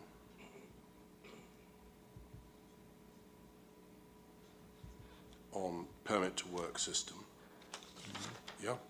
We would have issued terms of reference for the development of ERPs. Sorry, you have to speak a little louder. We would have developed terms of reference for the development of ERPs and issued it to all contractors. Terms of reference for ERPs, emergency rescue plans. Yes. We would have had the process of the review being more rigorous. The review more rigorous. Yes, that's the review you spoke of earlier of the team coming together, Correct. Various different departments. Correct. More rigorous in which way? Considering having an independent person review the application in the event that it's something as serious or as hazardous as this particular job or as unusual as this job? So we would have specifically considered diving. And it's not specific to the HSC department, but to the entire Paria. And we have had subsequent dives. Diving? Where we have engaged specialists to look at the documents. Specialists have looked at the documents, subsequent. So where you've employed divers subsequently, you've had specialists look at what, the dive plan? Yes. Have they considered the question of Delta P? We haven't had any diving activity on the chamber or anything like that. It would be in the open ocean. Right. In and around things. So Delta P wouldn't have come up, but we have chosen to engage persons to look at these documents. Right, so, I mean, I asked you this earlier on, whether or not an option was to have independent experts review the particular project, given that it was an unusual and hazardous one. Well, and you said that that was an option. That is an option. What you're saying is that now that option is actually being taken up. Yes, it has been considered as an option for diving. Well, has it been used? It has been used. Right. We have engaged Mr. Fuentes. Mr. Fuentes? Yeah. Right. So experts? On at least one occasion when diving. One occasion have been used to assess the dive plan, yes? Yes, And safety. safe. All right. Anything else? I'll leave it there for now. Well, all right, but that, you might leave it there for now, but I mean, is that what has been done post this incident? That is what has been done. Is there anything else that I need to know about? You'll appreciate that the position for us is that we're going to have to make recommendations to ensure this sort of thing doesn't ever, ever happen again. Yes, I understand. And for us to be able to do that, I want to know at this stage whether or not you, your company, have made any, taken any action to change that which they did on the last occasion. So those would be the major actions Right. for now. For example, has there been any drills of the IMT after this event? No, there haven't been any. Has there been drills. any change of personnel on the IMT following this event? No. So if this were to happen again, the same IMT would be convened, correct? Yes. Utilizing the same people, utilizing the same procedures. Yes. Thank you. Thank you, Ms. Thank you, Mr. Chairman. Mutu. Just for my just remind me, did you say Mr. Fuentes was the diver that you would have Yes, so I'm retained? I'm aware of at least one occasion where we had diving operations and we would have retained Mr. Fuentes to look at the documentation. Mr. Hayward, do you know whether there is diving expertise on, I don't know, well, I'll say available through Heritage? Yes, sir. So Heritage has, I don't know if it's a dive team or a dive department or diving personnel. You may know better than myself. Do you know that to be the case? I would know of at least one person who was recommended during the incident as a dive expert. Would that be Mr. Rolf Seals? Yes. Okay, so you know that he's employed with Heritage and you know that there's some relationship between Paria and Heritage? Yes. Okay, so Mr. Seals or anybody else who is in his department would be available to Paria on request? A sister or brother companies, yes? I believe if the request is made. Okay, so a request could be made though, as far as you know? Yes, it could be made. Okay, and certainly a request was made of Mr. Seals on the 25th of February. You're aware of that? Yes. Right, so that Mr. Seals with somebody who could be on tap, as they say, if so required, if so requested. I'm using your words. I don't know what the response to the request would be, Okay, but a request could be made. but a request could be made. Okay, Would thank that you. be entirely independent? If you wanted an independent person to review the dive plan, would employing someone by Heritage be regarded by the population generally as being entirely independent? Certainly when the tender came in, Mr. Chairman, and, No. and if you lack that expertise, Yeah, we're And the talking about expertise- now, though, aren't we? oh, no, I'm actually talking about at the time the tender came in and it was being evaluated and so on. That expertise didn't have to be outsourced too far. I follow. And I understand, if I may be incorrect, that Mr. Seals is also a Kensington employee. Not exactly sure if he's Okay, a concern, well, probably not. he's a witness to come, and we can always ask him that, but I believe so. So, I'm just trying to establish that that expertise, aside from Mr. Fuentes and any other independent person, would be available if you requested it. I know the request could be made. I don't know how Okay. Mr. Seals is occupied. Okay, fair enough. Now, I'm taking you back to the telephone call that I think is Shan Balkisoon. Yes. Shan Balkisoon is one of your two employees who is dispatched to the San Fernando General Hospital somewhat belatedly to speak to Mr. Budram, yes? Yes. Okay. So that telephone call that we've heard that comes in about 10 o'clock in the night, came in on your phone. Yes, it did. Okay. So Shan Balkisoon called you on your cell phone, and you were able to put it on speakerphone, which I presume he did as well, so that you could, both sides could hear each other. Yes? Yes. The Paria ICT members who were present, and Shan Balkisoon and the other gentleman's name escapes me, and Mr. Budram. Yes. Okay.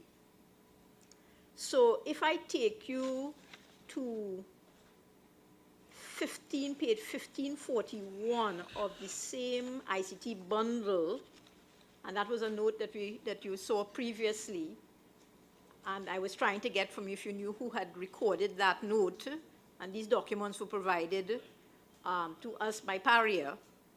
So we don't know who made those notes, but I'll ask that you look at the notes and tell me if, from your recollection, that represents, in a summary way, in a bullet point form, what Mr. Budram would have said in the conversation, or some of the things that you'd have said in the conversation. Yes, it does. Okay. And that is accurate? That is accurate. Thank you very much for that. So if I take you to paragraph 34 of your witness statement, Mr. Yearwood.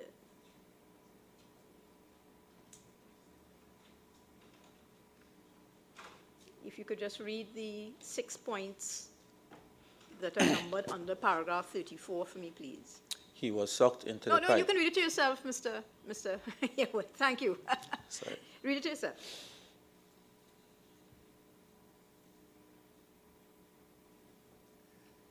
Yes. Okay. So you will see that this contains information that is not recorded in the handwritten note that we just showed you in 1541, page 1541. Yes. So, for instance, and I'll just point you out to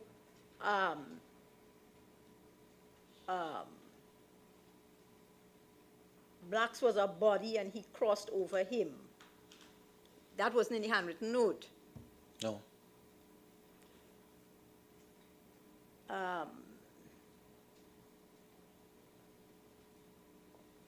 So that, I think this note was made contemporaneously while the conversation was going on, and you were right there.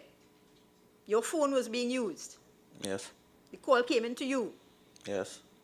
Right? So Mr. Budram, at about 10 o'clock, is giving you some information which would have been useful earlier, but he's still giving you some information. Yes, he is. Right? He's telling you how many air pockets, he's telling you how many well scenes he passed, and so on. You agree? Yes. So you had some information there. And that information didn't include somebody who was a body. In the previous, no. Okay. Right? But you have said the handwritten is accurate, so I will leave it that the handwritten version is accurate.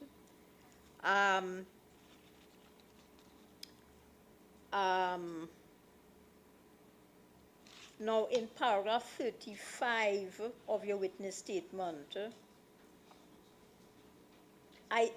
you see that the response from the experts were that they were reluctant to enter the pipeline to attempt to rescue the divers due to safety concerns. So let me ask you a few questions on that. Could you tell us who the experts were that you were referring to? Paria would have engaged several dive companies to look at the situation with the information that we had and make a determination if a rescue could be done and how it could be done. Okay, so. Could you provide us with the names of those experts? Don't we have all of this? We've got all of this. No, there's something we don't have, Mr. Chairman, so if you'd indulge me for just a question or two. Ask him that. Okay. So, would one of those dive places be in Eastern Divers? I believe so. Good. Did Eastern Divers or Eastern Emergency Response Service attend on the ICT? Could you clarify what you mean, attend? Okay, On okay. this. Did they have input with the ICT? Did they call? Did they come in personally on the Friday night? I know there were several dive companies. I can't remember if they actually came in. I don't know if Okay. any evidence here would say that they came in. Okay. Okay, let me ask you directly. Did Eastern Emergency Response Services or Eastern Divers, as I've seen interchangeably, did they say we can't do the rescue? Refuse. Really can't recall which company said what. What I do recall is generally the companies that were engaged were reluctant to enter the pipeline, and they were concerned about safety. Mr. I'm trying to abide by the chairman's direction. You recall a company called OTSL? Yes. Okay. You recall anybody in OTSL saying that they're refusing to dive, it is unsafe to dive? On Friday night, let me clarify. So that's my error. On Friday night, do you recall anybody from OTSL relaying to the ICT team that they were refusing to conduct a rescue or undertake a rescue or participate in a rescue? Can't remember any specific person. I'm going to stop this now because I've asked Mr. Mushtaq Mohammed to provide us with certain facts, which he said he would undertake to do. Okay. And I think this will cover all of that. Thank you, Mr. Chairman. That will be all my questions, Mr. Chairman. Thank you. Thank you. Right. Somebody else had their hand up at the back. Oops. You did tell me your name, and you'll not be surprised that I've completely forgotten it, so forgive me. That is quite all right, Mr. Chairman. My name is Ved Tribohansing. I instruct Mr. Prakash Ramada. Ah, right. You're responsible. Sorry. Indeed, I I'm accept sorry. full That accountability. slipped out. I didn't mean it to. All right. Please ask the questions. Introduce yourself to the witness and tell him who you're asking questions on behalf of. Indeed, please, Mr. Chairman. Good morning, Mr. Yearwood. Good morning. My name is Ved Tribohansing. I instruct Mr. Prakash Ramada, who represents the interests of the deceased family, deceased Mr. Faisal Kurban, and also the daughter of Mr. Yusuf Henry, that is Aliyah Henry. I have a few questions concerning your role upon being notified that there was an incident at Berth 6.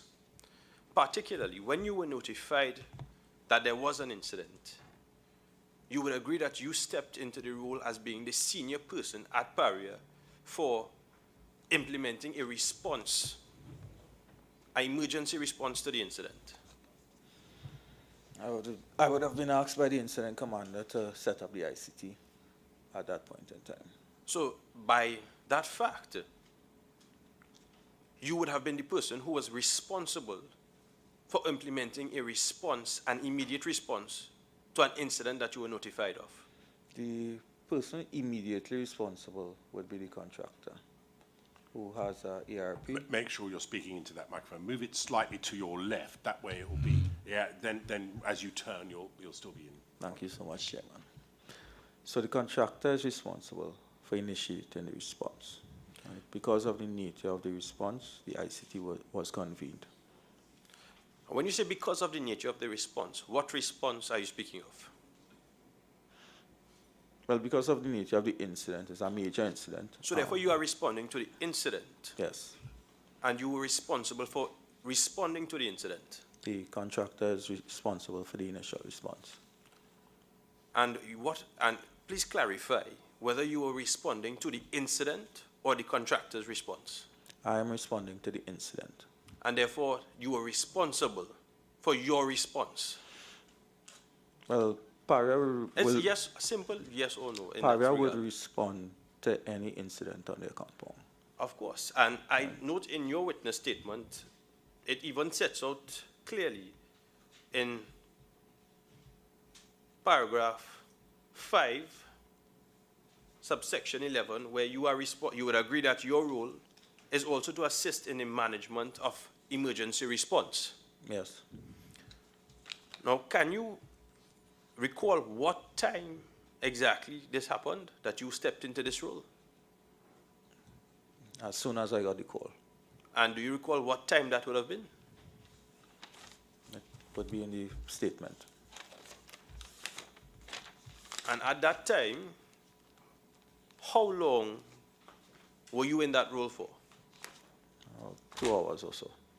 And within that 2 hours, at any point in time, did you consider that it was important to ascertain what the conditions were in the pipeline during this time? At that time, nobody was sure that the persons were in the pipeline. I'm asking you, did you consider what were the conditions within the pipeline during this time? As I said, that was not the major consideration at that point in time. We hadn't ascertained that anybody was in the pipeline during those first hours. Did you consider it to be a possibility? At that point in time, no. And during this time, what were the possibilities you considered to have occurred?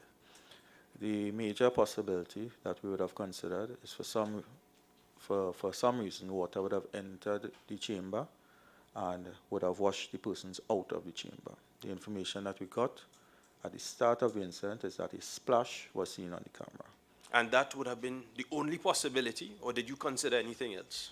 Well, we would make considerations based on the information given to us. And that is why we would have asked for somebody from LMCS to join the ICT, so we would get more information. At that point in time, we would not have been aware that any plug was being removed. So really and truly getting into the pipeline wasn't really the major consideration at that time. And during this 2-hour period, whilst you were responding to an emergency, were any further steps taken apart from what you stated in your statement to formulate a response to figure out what were the other possibilities? Were there any further steps you took apart from in your statement within paragraphs 15, you recited certain steps you took. Now, paragraph 15, subsection 1 refers to you activated and mobilized the ICS for the purpose of initiating a coordinated emergency response. Of course, at that point in time, or around this period, did you consider any further steps apart from what you have set out in this paragraph?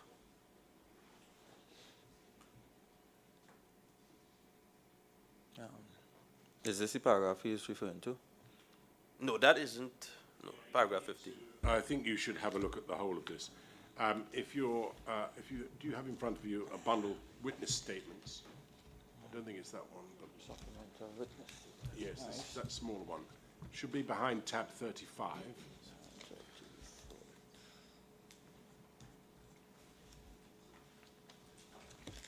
And if you go to page 1303, little numbers right at the bottom of the page, 1303, and then you'll see at the top of that page, paragraph 15.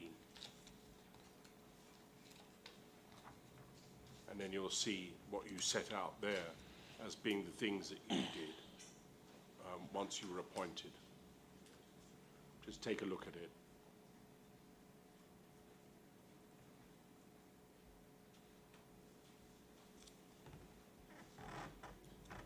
And then you can answer Mr. Trebal Singh's question. Perhaps you'd repeat it. Yes, please.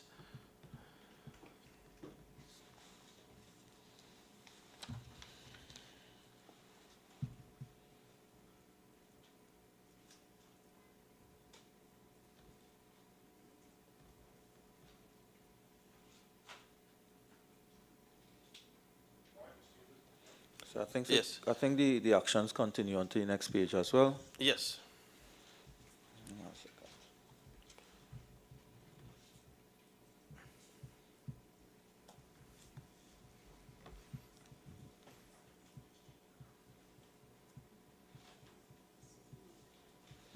I think that is what was done. So therefore, you are saying that there were no further steps taken as it concerns the possibilities in your mind as to what could have happened. Nothing further. Well, that is why we would have contacted LMCS to get that information. And my question to you, Mr. Yearwood, is that during this time, 2 hours have passed since an incident occurred. Would you not agree that time is of the essence to act as soon as possible, to take steps? Yes. And during this time, of course, I can ask this question in a twofold manner. If perhaps at that time, firstly, or even now in hindsight, do you think that more could have been done during this time?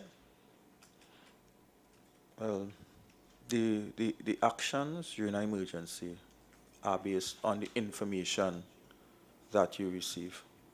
So if more information was received, maybe more could have been done. So based on the information received, you did all that you could have done? I did what I could have done with the information I had at the time. Can you tell me at what time did you consider that determining the conditions within the pipeline were of relevance to the ICT? That would be after Mr. Boudram would have come out the pipeline. So therefore you are saying that an estimate now of over 3 hours have since passed since the incident, and the first time that considerations of the conditions within the pipe only arose at that time, Yes. not prior. Yes. Mr. Yearwood, in your witness statement again, particularly in paragraph 5, your duties are set out. One of those duties include to ensure compliance with statutory standards and the company's policies and procedures. So I can assume, and correct me if I'm wrong, that you are familiar with the Occupational Health and Safety Act of Trinidad and Tobago. Yes. Now, of course, as part of your role, you would agree that you are required to report an incident of this nature as soon as it occurs, as soon as it's reasonably possible, of course, for you to report this to the Occupational Health and Safety Agency. Yes. We usually have a 24-hour period to report. Do you recall doing this within this timeline? I would have been trying to place in all my efforts to have these persons rescued. So therefore the answer is you did not make that contact.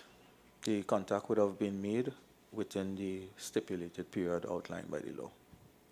And in relation to this contact that you made, what was the response that you received? I never said I made the contact. Do you recall who made that contact? No. Are you familiar with you are aware that the contact was made? Yes. Within the stipulated time frame? Yes. But you're unaware of who made it and the particulars of that contact? I know it would have given advice that the contact needed to be made, and during the course of the incident, we would have had communication with now, you would agree that this area falls within your roles and duties? No. No. But for the incident, for the purpose of the ICT, we have different roles, which may be different or separate and apart from your substantive function. So within that, there's a liaison officer on that organizational chart. Who would be that liaison officer? I think it may be Mr. Archibald. And you cannot say whether he made contact and what was the response from the Occupational Health and Safety Agency? Well, what I could say is the contact was made, and I don't know what their response at that time would have been. or were you privy to any steps taken by Paria to preserve the scene of the incident after it occurred? Yes, the incident site would have been cordoned after the incident. Would have been cordoned? What does that mean? It would have been barricaded and so forth after the incident. Were there any further steps taken to preserve the scene of the incident after it occurred? Anything further? Oh, when you say after it occurred, after all the days, after the first day? Immediately after the incident and thereafter.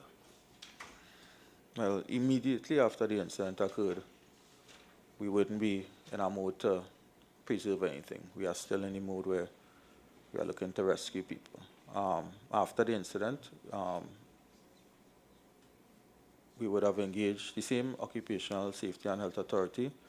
They would have, certain items would have been handed over directly to them. It would have been documented and photographed and handed over to them, and the site itself would have been barricaded.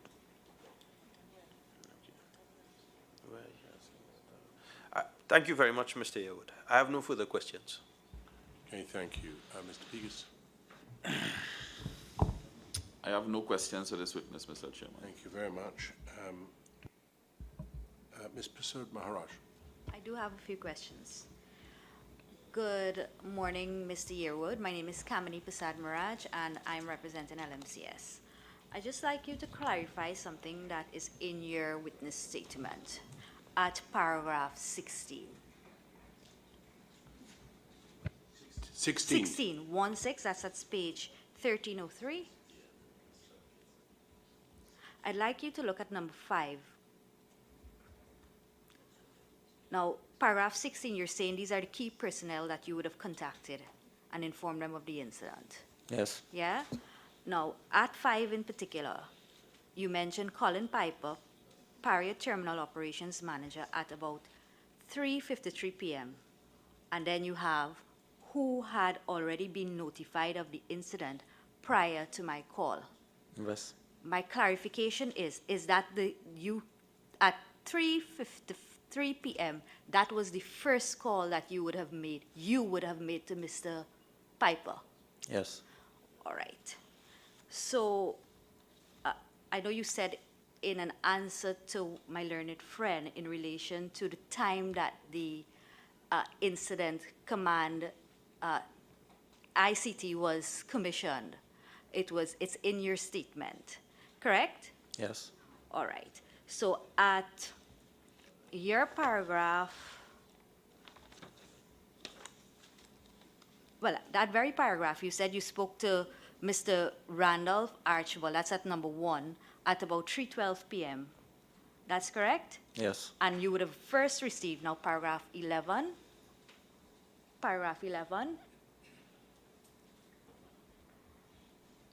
you said at 3:06 p.m. you would have been informed of the incident.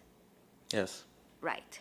What I'm trying to establish is with you activating the incident command, being that the incident commander was Mr. Piper, how did that remit went into your charge? What was that process? Because it's not clear from your evidence here what or how that came to be. Could you explain that to us? So during the phone call, he would have asked me formally, Mr. Piper would have asked me formally to set up the incident command. So that would have been at 3:53 p.m. Yes. All right. And you arrived at Paria's Incident Command Center around 4 p.m. or Correct. thereabout, right? Correct. Yeah, it's somewhere in your statement. All right. Right. So notwithstanding that, before this, I would have guys on the team, and we would have started to get guys to the site and do certain things within the remit of the HSC department. However, at 3:53, the formal request was made to initiate to me to have the incident command set up, and that is what I would have done. Right. I would like to take you to the board that you have mentioned earlier in relation to what you had commissioned at the Incident Command Center. It's Sorry, at I'm sorry to page- interrupt. Can I just be clear? Prior to 353, there was no incident command center. No IMT.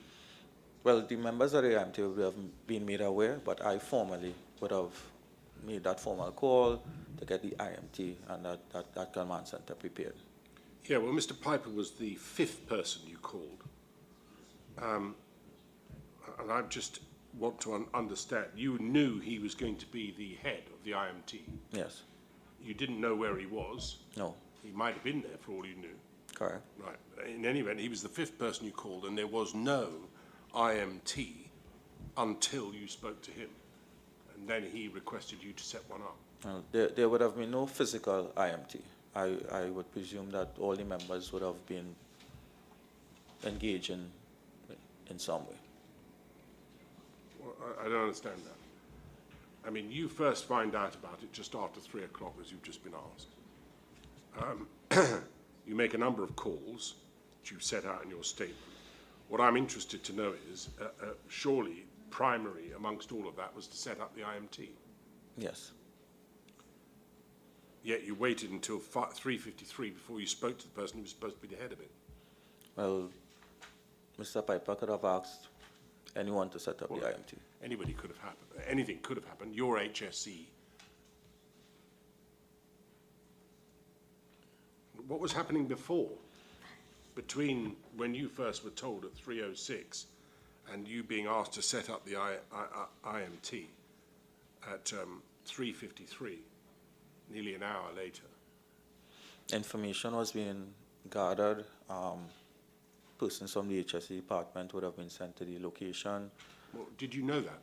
Yes, I would have been engaging with Mr. Dobson and other persons at that time.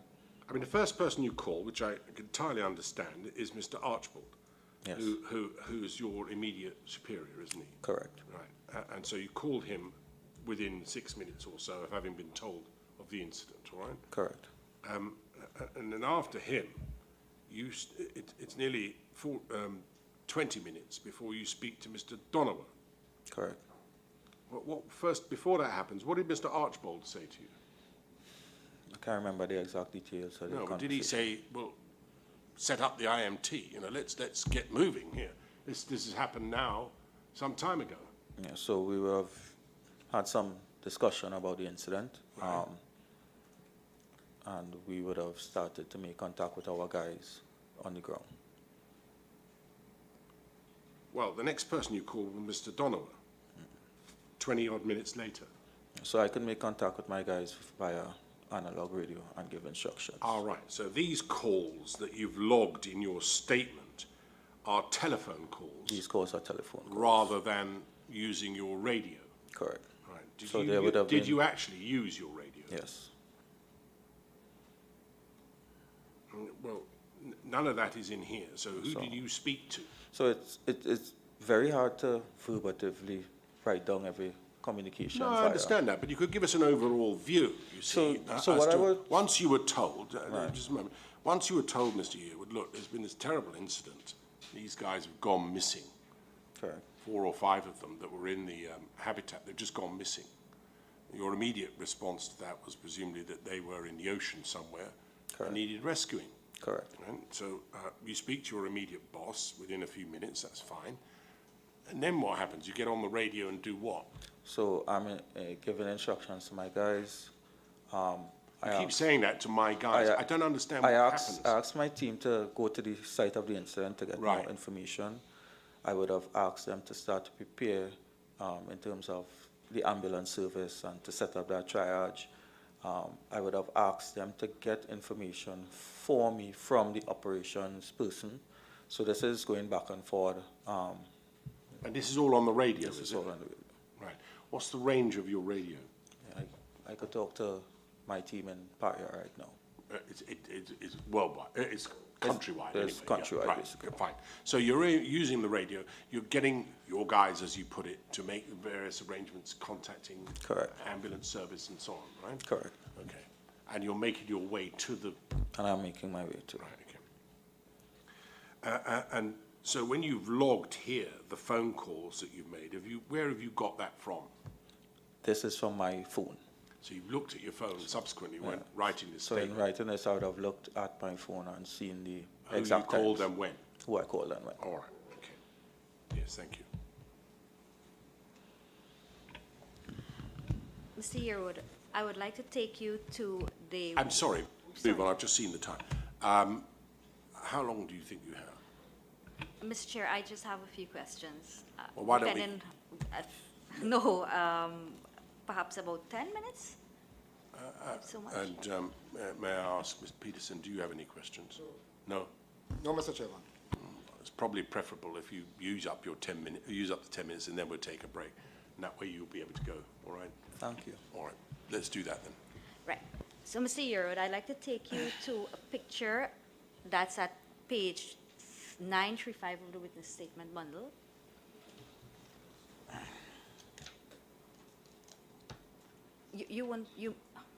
No. Next page. Right.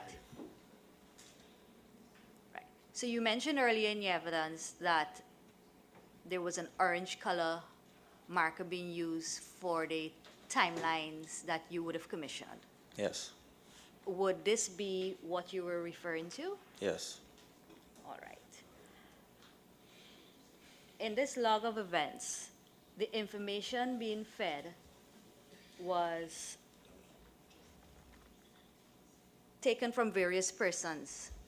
Yes. Yes. All right. At 15:48, it says HSC personnel S. Balkisoon reported chances of survival are slim. Yes. Yes? I see that there.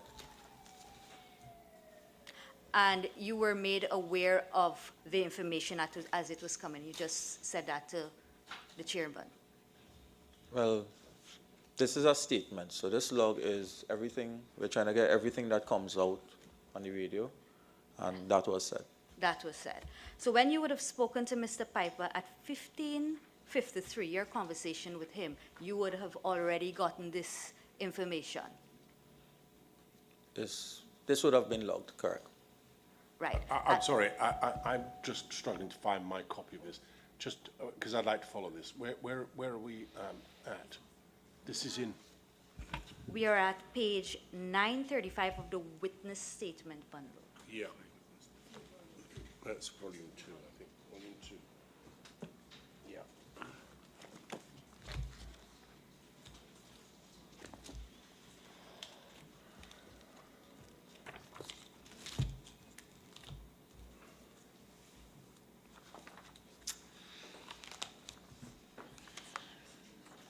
$9.36. 9:35. Yeah. Yes, my copy is illegible. That's why I can't read it at all. Same with me, please, Right, Mr. Chair. So okay. I'm looking at it from the computer. Right, so let me just Yes. make a note then. Page 935. Witness bundle 2. Orange. Yes.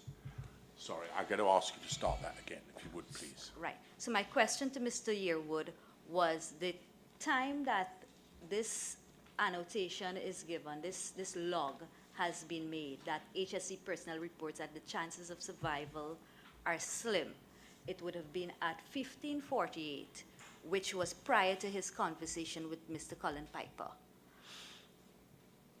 And he answered, Yes. So, Yes.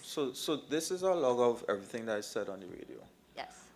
The HSC personnel would have heard one of the divers make that statement, and they would have reported it, right? So, and it would be logged at the time it was reported. Right. But my question to you was that this information was received by you prior to your conversation with Mr. Piper. The times here are accurate, so if that's how the timeline. Right. Okay. Did you discuss this bit of information with Mr. Piper in your conversation? Specifically, no. At the time that these information would have been coming to you and your conversation with Mr. Piper at around 3:53 p.m., you were the de facto, let's say, incident commander. Yes? Yes. And part and parcel of being the de facto incident commander is that you're concerned with what has happened to the persons who were gone missing. Yes. Yes? And this would have been pertinent and relevant information in relation to what efforts you are to make thereafter in relation to these missing persons. Well, this is information as it was said. As I would have said before, the technician at that time, he would have heard this statement made by one of the divers after going into the chamber. So the instruction to Mr. Sandy Ford at this point in time is, whatever you hear, just write it down. Right? So what he heard is what he wrote down. Mr. Yearwood, can you be specific? One of the divers at the site, you're saying that he would have heard this from. Who is that diver that would have given this information?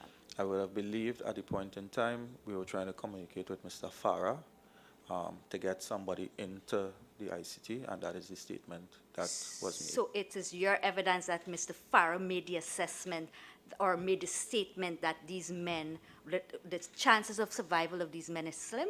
It is my evidence that Mr.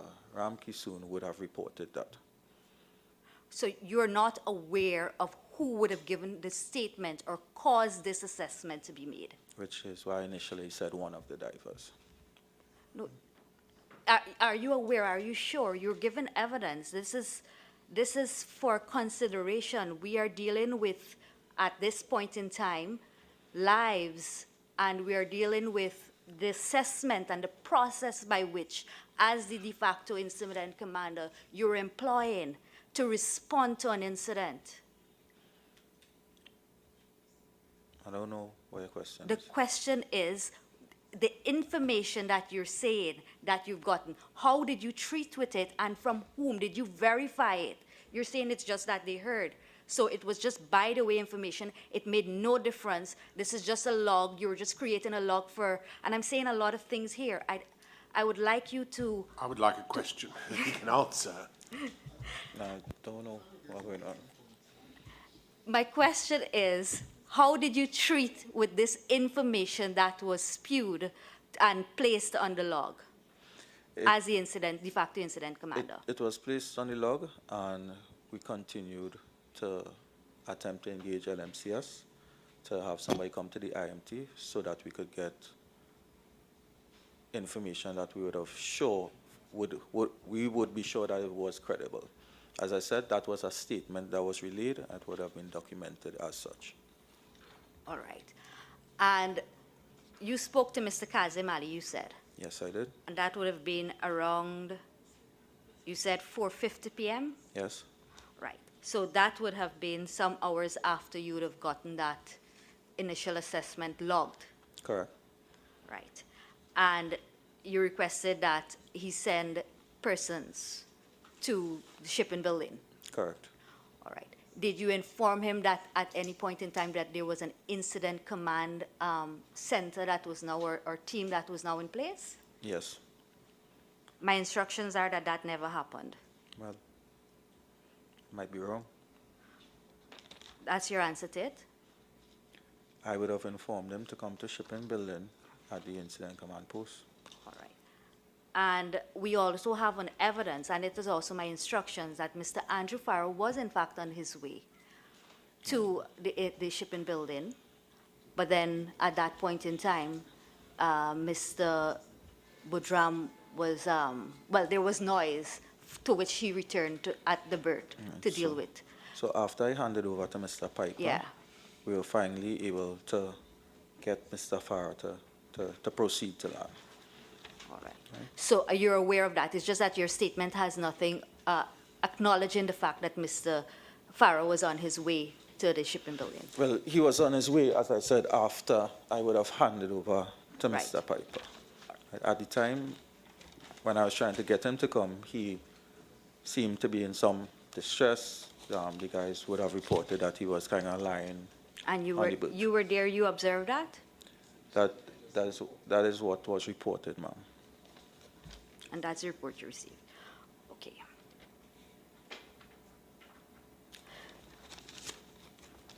I'd like to revisit something that you spoke about this morning to Mr. Mirage. You said that part and parcel of the procedure that was engaged in relation to the assessment of the review, of the method statement in the JHA,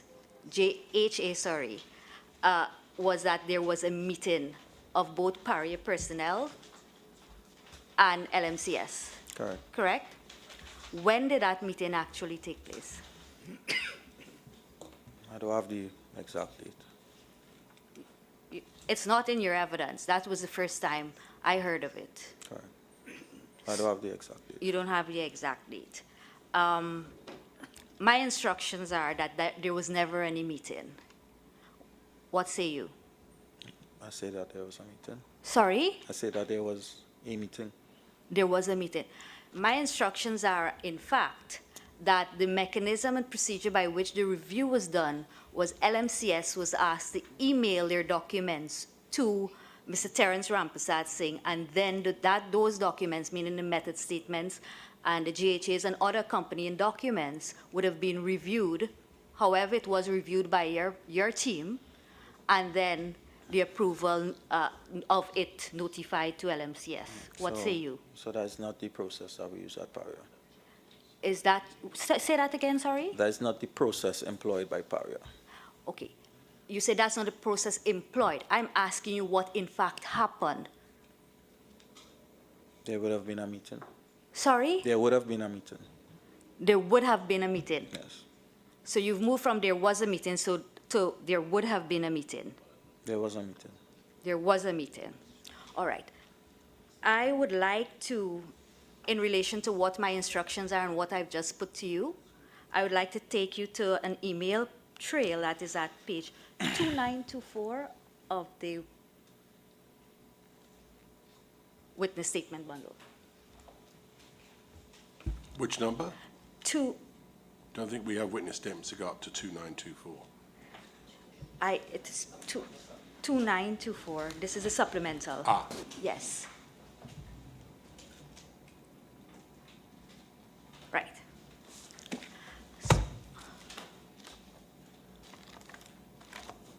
I would actually like you to scroll to 2925. So the email is actually in reverse order. Yes?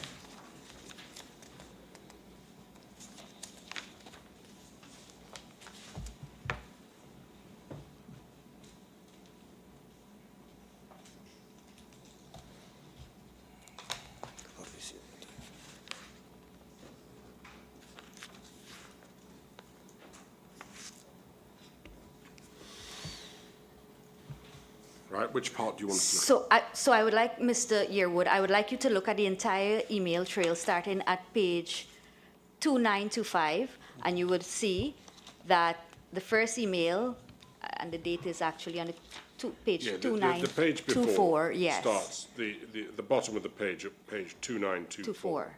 Correct. There's an email from Mr. Kazim Ali, dated the 4th of January 2022, at 22 minutes past 1. Subject, installing subsea slip-on flange at 36SL berth 6. 2, Terence Rampersad Singh. And it says, see attached documents for the above captioned job. They are method statement, job safety analysis, lift plans, etc. The job here is to perform the work of replacing the leaking section of SL36 riser, etc. These works will follow reduction of, yes. And then there's a reply. You don't need any more than that, do you? No. Then there's a reply back on page 2924. Do you see that, Mr. Yearwood? Yes. Yeah, and the reply, good day, this is from Mr. Kazimali again, January the 4th, now 3:59, good day, see attached documents for captioned job. So I'm seeing here there's a review. Yes. And then So if I we believe go this higher review- on the So I email, believe this review right? may have been, as you indicated, there would have been a meeting. If anything need to be reviewed, it would have been reviewed. And Sorry, you've got to speak a little bit louder because I'm not hearing you. Right, so I'm actually seeing that you said you had the review 0, but there's a Rev 1 to the method statement. So I would presume that the meeting would have been held before this review would have been made. There must be a basis for the review. Well, we're still on the 4th of January. Correct. It's now 4:20 in the afternoon, and from Mr. Ramprasad Singh, sent to Mr. Ryan Nanton. That's one of your men, isn't it? Correct. In which he says, please review respective attachments. MS was reviewed, updated, is acceptable. Regards, Terence. Correct. From Kazim Ali, then below that, we can see he's replied. But what's being asked is whether or not there was a meeting which involved the contractor. So the meeting that I'm speaking about would have been held before this review 1 of the method statement.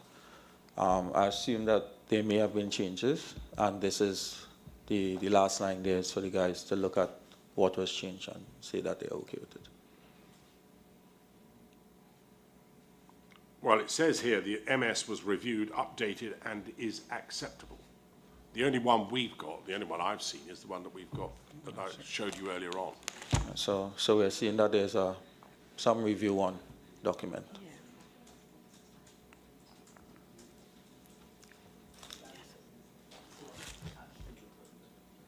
Yes, the one that's attached to the permit to work. Yes, but it's unchanged from the previous. Revision 0, yeah, exactly. So That's the point I was making earlier when we asked Mr. Kazimali about it. Yes, Yeah. because Mr. Kazimali, without prompting, when it came up on the screen, he said yes, 116, but he said there's a problem there. That record is wrong because in the brackets, where revision 0, it's supposed to have a number, he said, because he said it was reviewed. And I mean, it wasn't a point of contention. I don't think so. I think what we agreed that was the one that was ultimately being used. Yes, as the method statement. As the revised final one. Yeah, and I didn't challenge him on it because it was understandable. Quite so. So whether it's a typo or whatever, it doesn't really matter. We ended up with the same document. So the one that we referred you to, that I referred you to earlier, is the one that was used as the method statement. I mean, the fact that it's written here that it was reviewed doesn't really matter because we are all agreed. There is that one that was ultimately used for the purposes of the works. Correct. I think the issue here is really the question that's being put to you is that there was never a formal meeting which involved the contractor, because you told me earlier on and Mr. Maharaj that there is a review process which involves various different departments at Paria. You told us HSC, which is yours, technical and operations, and then momentarily you shortly after that added the contractor is also represented. Remember saying that? Correct. So it's being put to you now that the contractor was never at that meeting. Now, do you think that might be the case? That in this instance, the contractor never did attend the meeting. It was reviewed by your 3 departments without the contractor. The information I had is that there was a meeting, and that's the information I have. Yeah, well, that information is reliant entirely, is it not, on your memory? Yes. There is not a note, a minute, a email, a text message, or any other written document which identifies the persons who were present at that review process. No. I mean, are you even able to tell us who from the contractor attended? I wouldn't be part of the meeting. Are you able to tell us who from the technical department attended? No. Or the operations department? No. No. So we're entirely reliant on your best recollection from the better part of, 9 months ago, more than that, nearly a year ago, as to who was present and that this meeting took place. Is that right? Yes. Okay. Do you think that there is a prospect that what's being suggested to you might be right, that on this occasion the contractor didn't attend? It would be very odd. This is a standard process that we use for all I know, jobs. but we've been going through years of oddness, haven't we, with the COVID? I mean, somebody might have died, but for some fairly narrow-minded view of COVID regulations, and then a person not being allowed to get into an ambulance. So it seems to me having a meeting which involved, a personal meeting which involved the contractor, unless you're saying it might have happened by video. But all the meetings are By video. Via video. Right. So all our Teams meetings. But all you can say is, to the best of your recollection, it involved the contractor. Yes, that's the, And that's the normal procedure. that is the normal procedure for all jobs. You are not able to, could you rule out the prospect of it happening without the contractor? I wouldn't like to say that. You wouldn't like to say, no, I bet you wouldn't. But could you rule it out nonetheless? No, I wouldn't be able to completely rule it out. You wouldn't be able to completely rule out. Does that deal with your point? As best you're able. I think it's as far as you can take As it. far isn't as it? I can take it with Mr. Yearwood. Is there anything else? Just one thing that I'd like to confirm from you. You were never part or parcel of the award of contract process, were you? No. With anything to do with the content of the contractual terms between Paria and LMCS? No. All right. That's it. Thank you. Thank you very much. Just before we move on, there's one other thing I need to ask. The note in orange writing that was photographed onto the board, I do now recall having seen it before. And the position is this, is that what is in that note is actually replicated on page 1572. So whoever was writing the note on your behalf entered it into the log that we have on 1572, I think, but for a couple of very minor words that are of no consequence. It is a replication of what's in that, on that page that you drew our attention to. It is the same as what we can see on this log here. I'm not asking you to take it through, I've done it myself, so I know it's accurate. No problem. Thank you very much.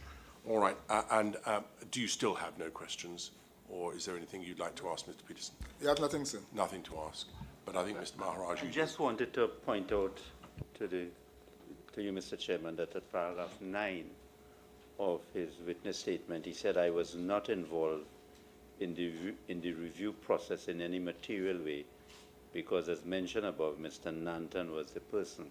So he was really not at the meeting. Ah, right. Is that right? So I've misunderstood. You were not at the meeting at all. No, that's what I've said Ah, before. right. Well, I then- assigned someone. Then I have misunderstood. So thank you for that. I was about to take a dim view of the fact that you couldn't recall. But the fact is you weren't at this meeting at all. I assigned somebody to be. So Mr. Nanton was at the meeting, Yes. and he would be better able to tell us if there's anybody from LMCS that was at the meeting. Correct. You are saying you would have expected someone from LMCS to be at the meeting. That is the normal process. That's the normal process. But because you were not actually yourself at the meeting, you can't say whether there was or not. It's my information that it occurred, so. Sorry? It's my information that it occurred, so. Yes. Well, you're reliant, are you, on Mr. Nanton telling you so? Yes.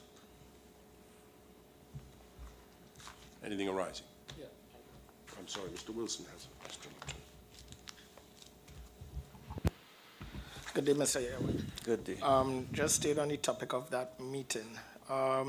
What is that meeting in service of when you get your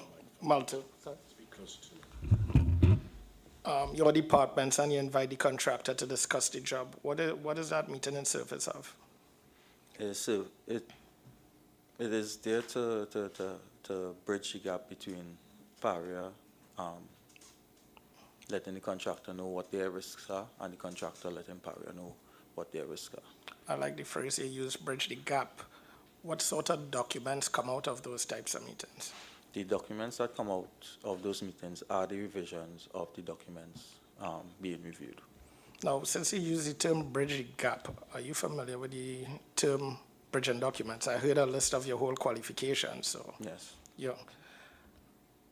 In this case and/or any other cases, is it the practice of Paria to utilize bridging documents? No, it's the practice at this time to review the documents as per the guidance of the team. So how do you effectively bridge the gap if you don't use a bridging document and/or equivalent? I understand what you're saying, and it's something that will be considered. Please don't let your voice drop. I can't hear what you're saying, sorry. Sorry about that. So you said it's been considered. So I want to go back to some of your earlier testimony here, where you said that improvements have been made to some of your processes. And I mean, I asked it of some of your colleagues, but I understand you're more of an end user of it, so I'll put it to you again. What were the industry-type processes, like lessons learned, continuous improvement, agility, used to come to those lessons that you're now employing at Paria? There would have been some consideration of the incident. There would have been an extensive engagement of the regulatory bodies after, and some of those would have come out of that process. So they would have done OSHA would have done a full audit on the site and all our processes and so forth. So some of those things would have come out of that. There's also an internal investigation into the incident. So these things are what would have driven that. So as an HSE practitioner, you're just solely dependent or solely dependent upon the incident report generated by Paria to drive the lessons learned, because what I'm not hearing powerfully or not seeing powerfully and or not getting from Paria powerfully are any known industry processes that would adequately, robustly capture lessons where they can be implemented, interrogated going forward. All I just heard is, you know, we did A, B, C, D, but there's nothing that I'm convinced, and it's quite relevant for the chairman and I, when we're considering our recommendations. I don't want to do dual work. So I'm quite keen, especially in your capacity as a HSE professional, what methodologies were employed to get that. So we have not formally gone through any specific methodology. Okay, all right. Thank you. All right. Well, we can ask Mr. Archbold, who will be next. So let's take a break. We've been going for a little while. Let's take 15 minutes then, please, and then we'll have Mr. Archbold. Thank you very much.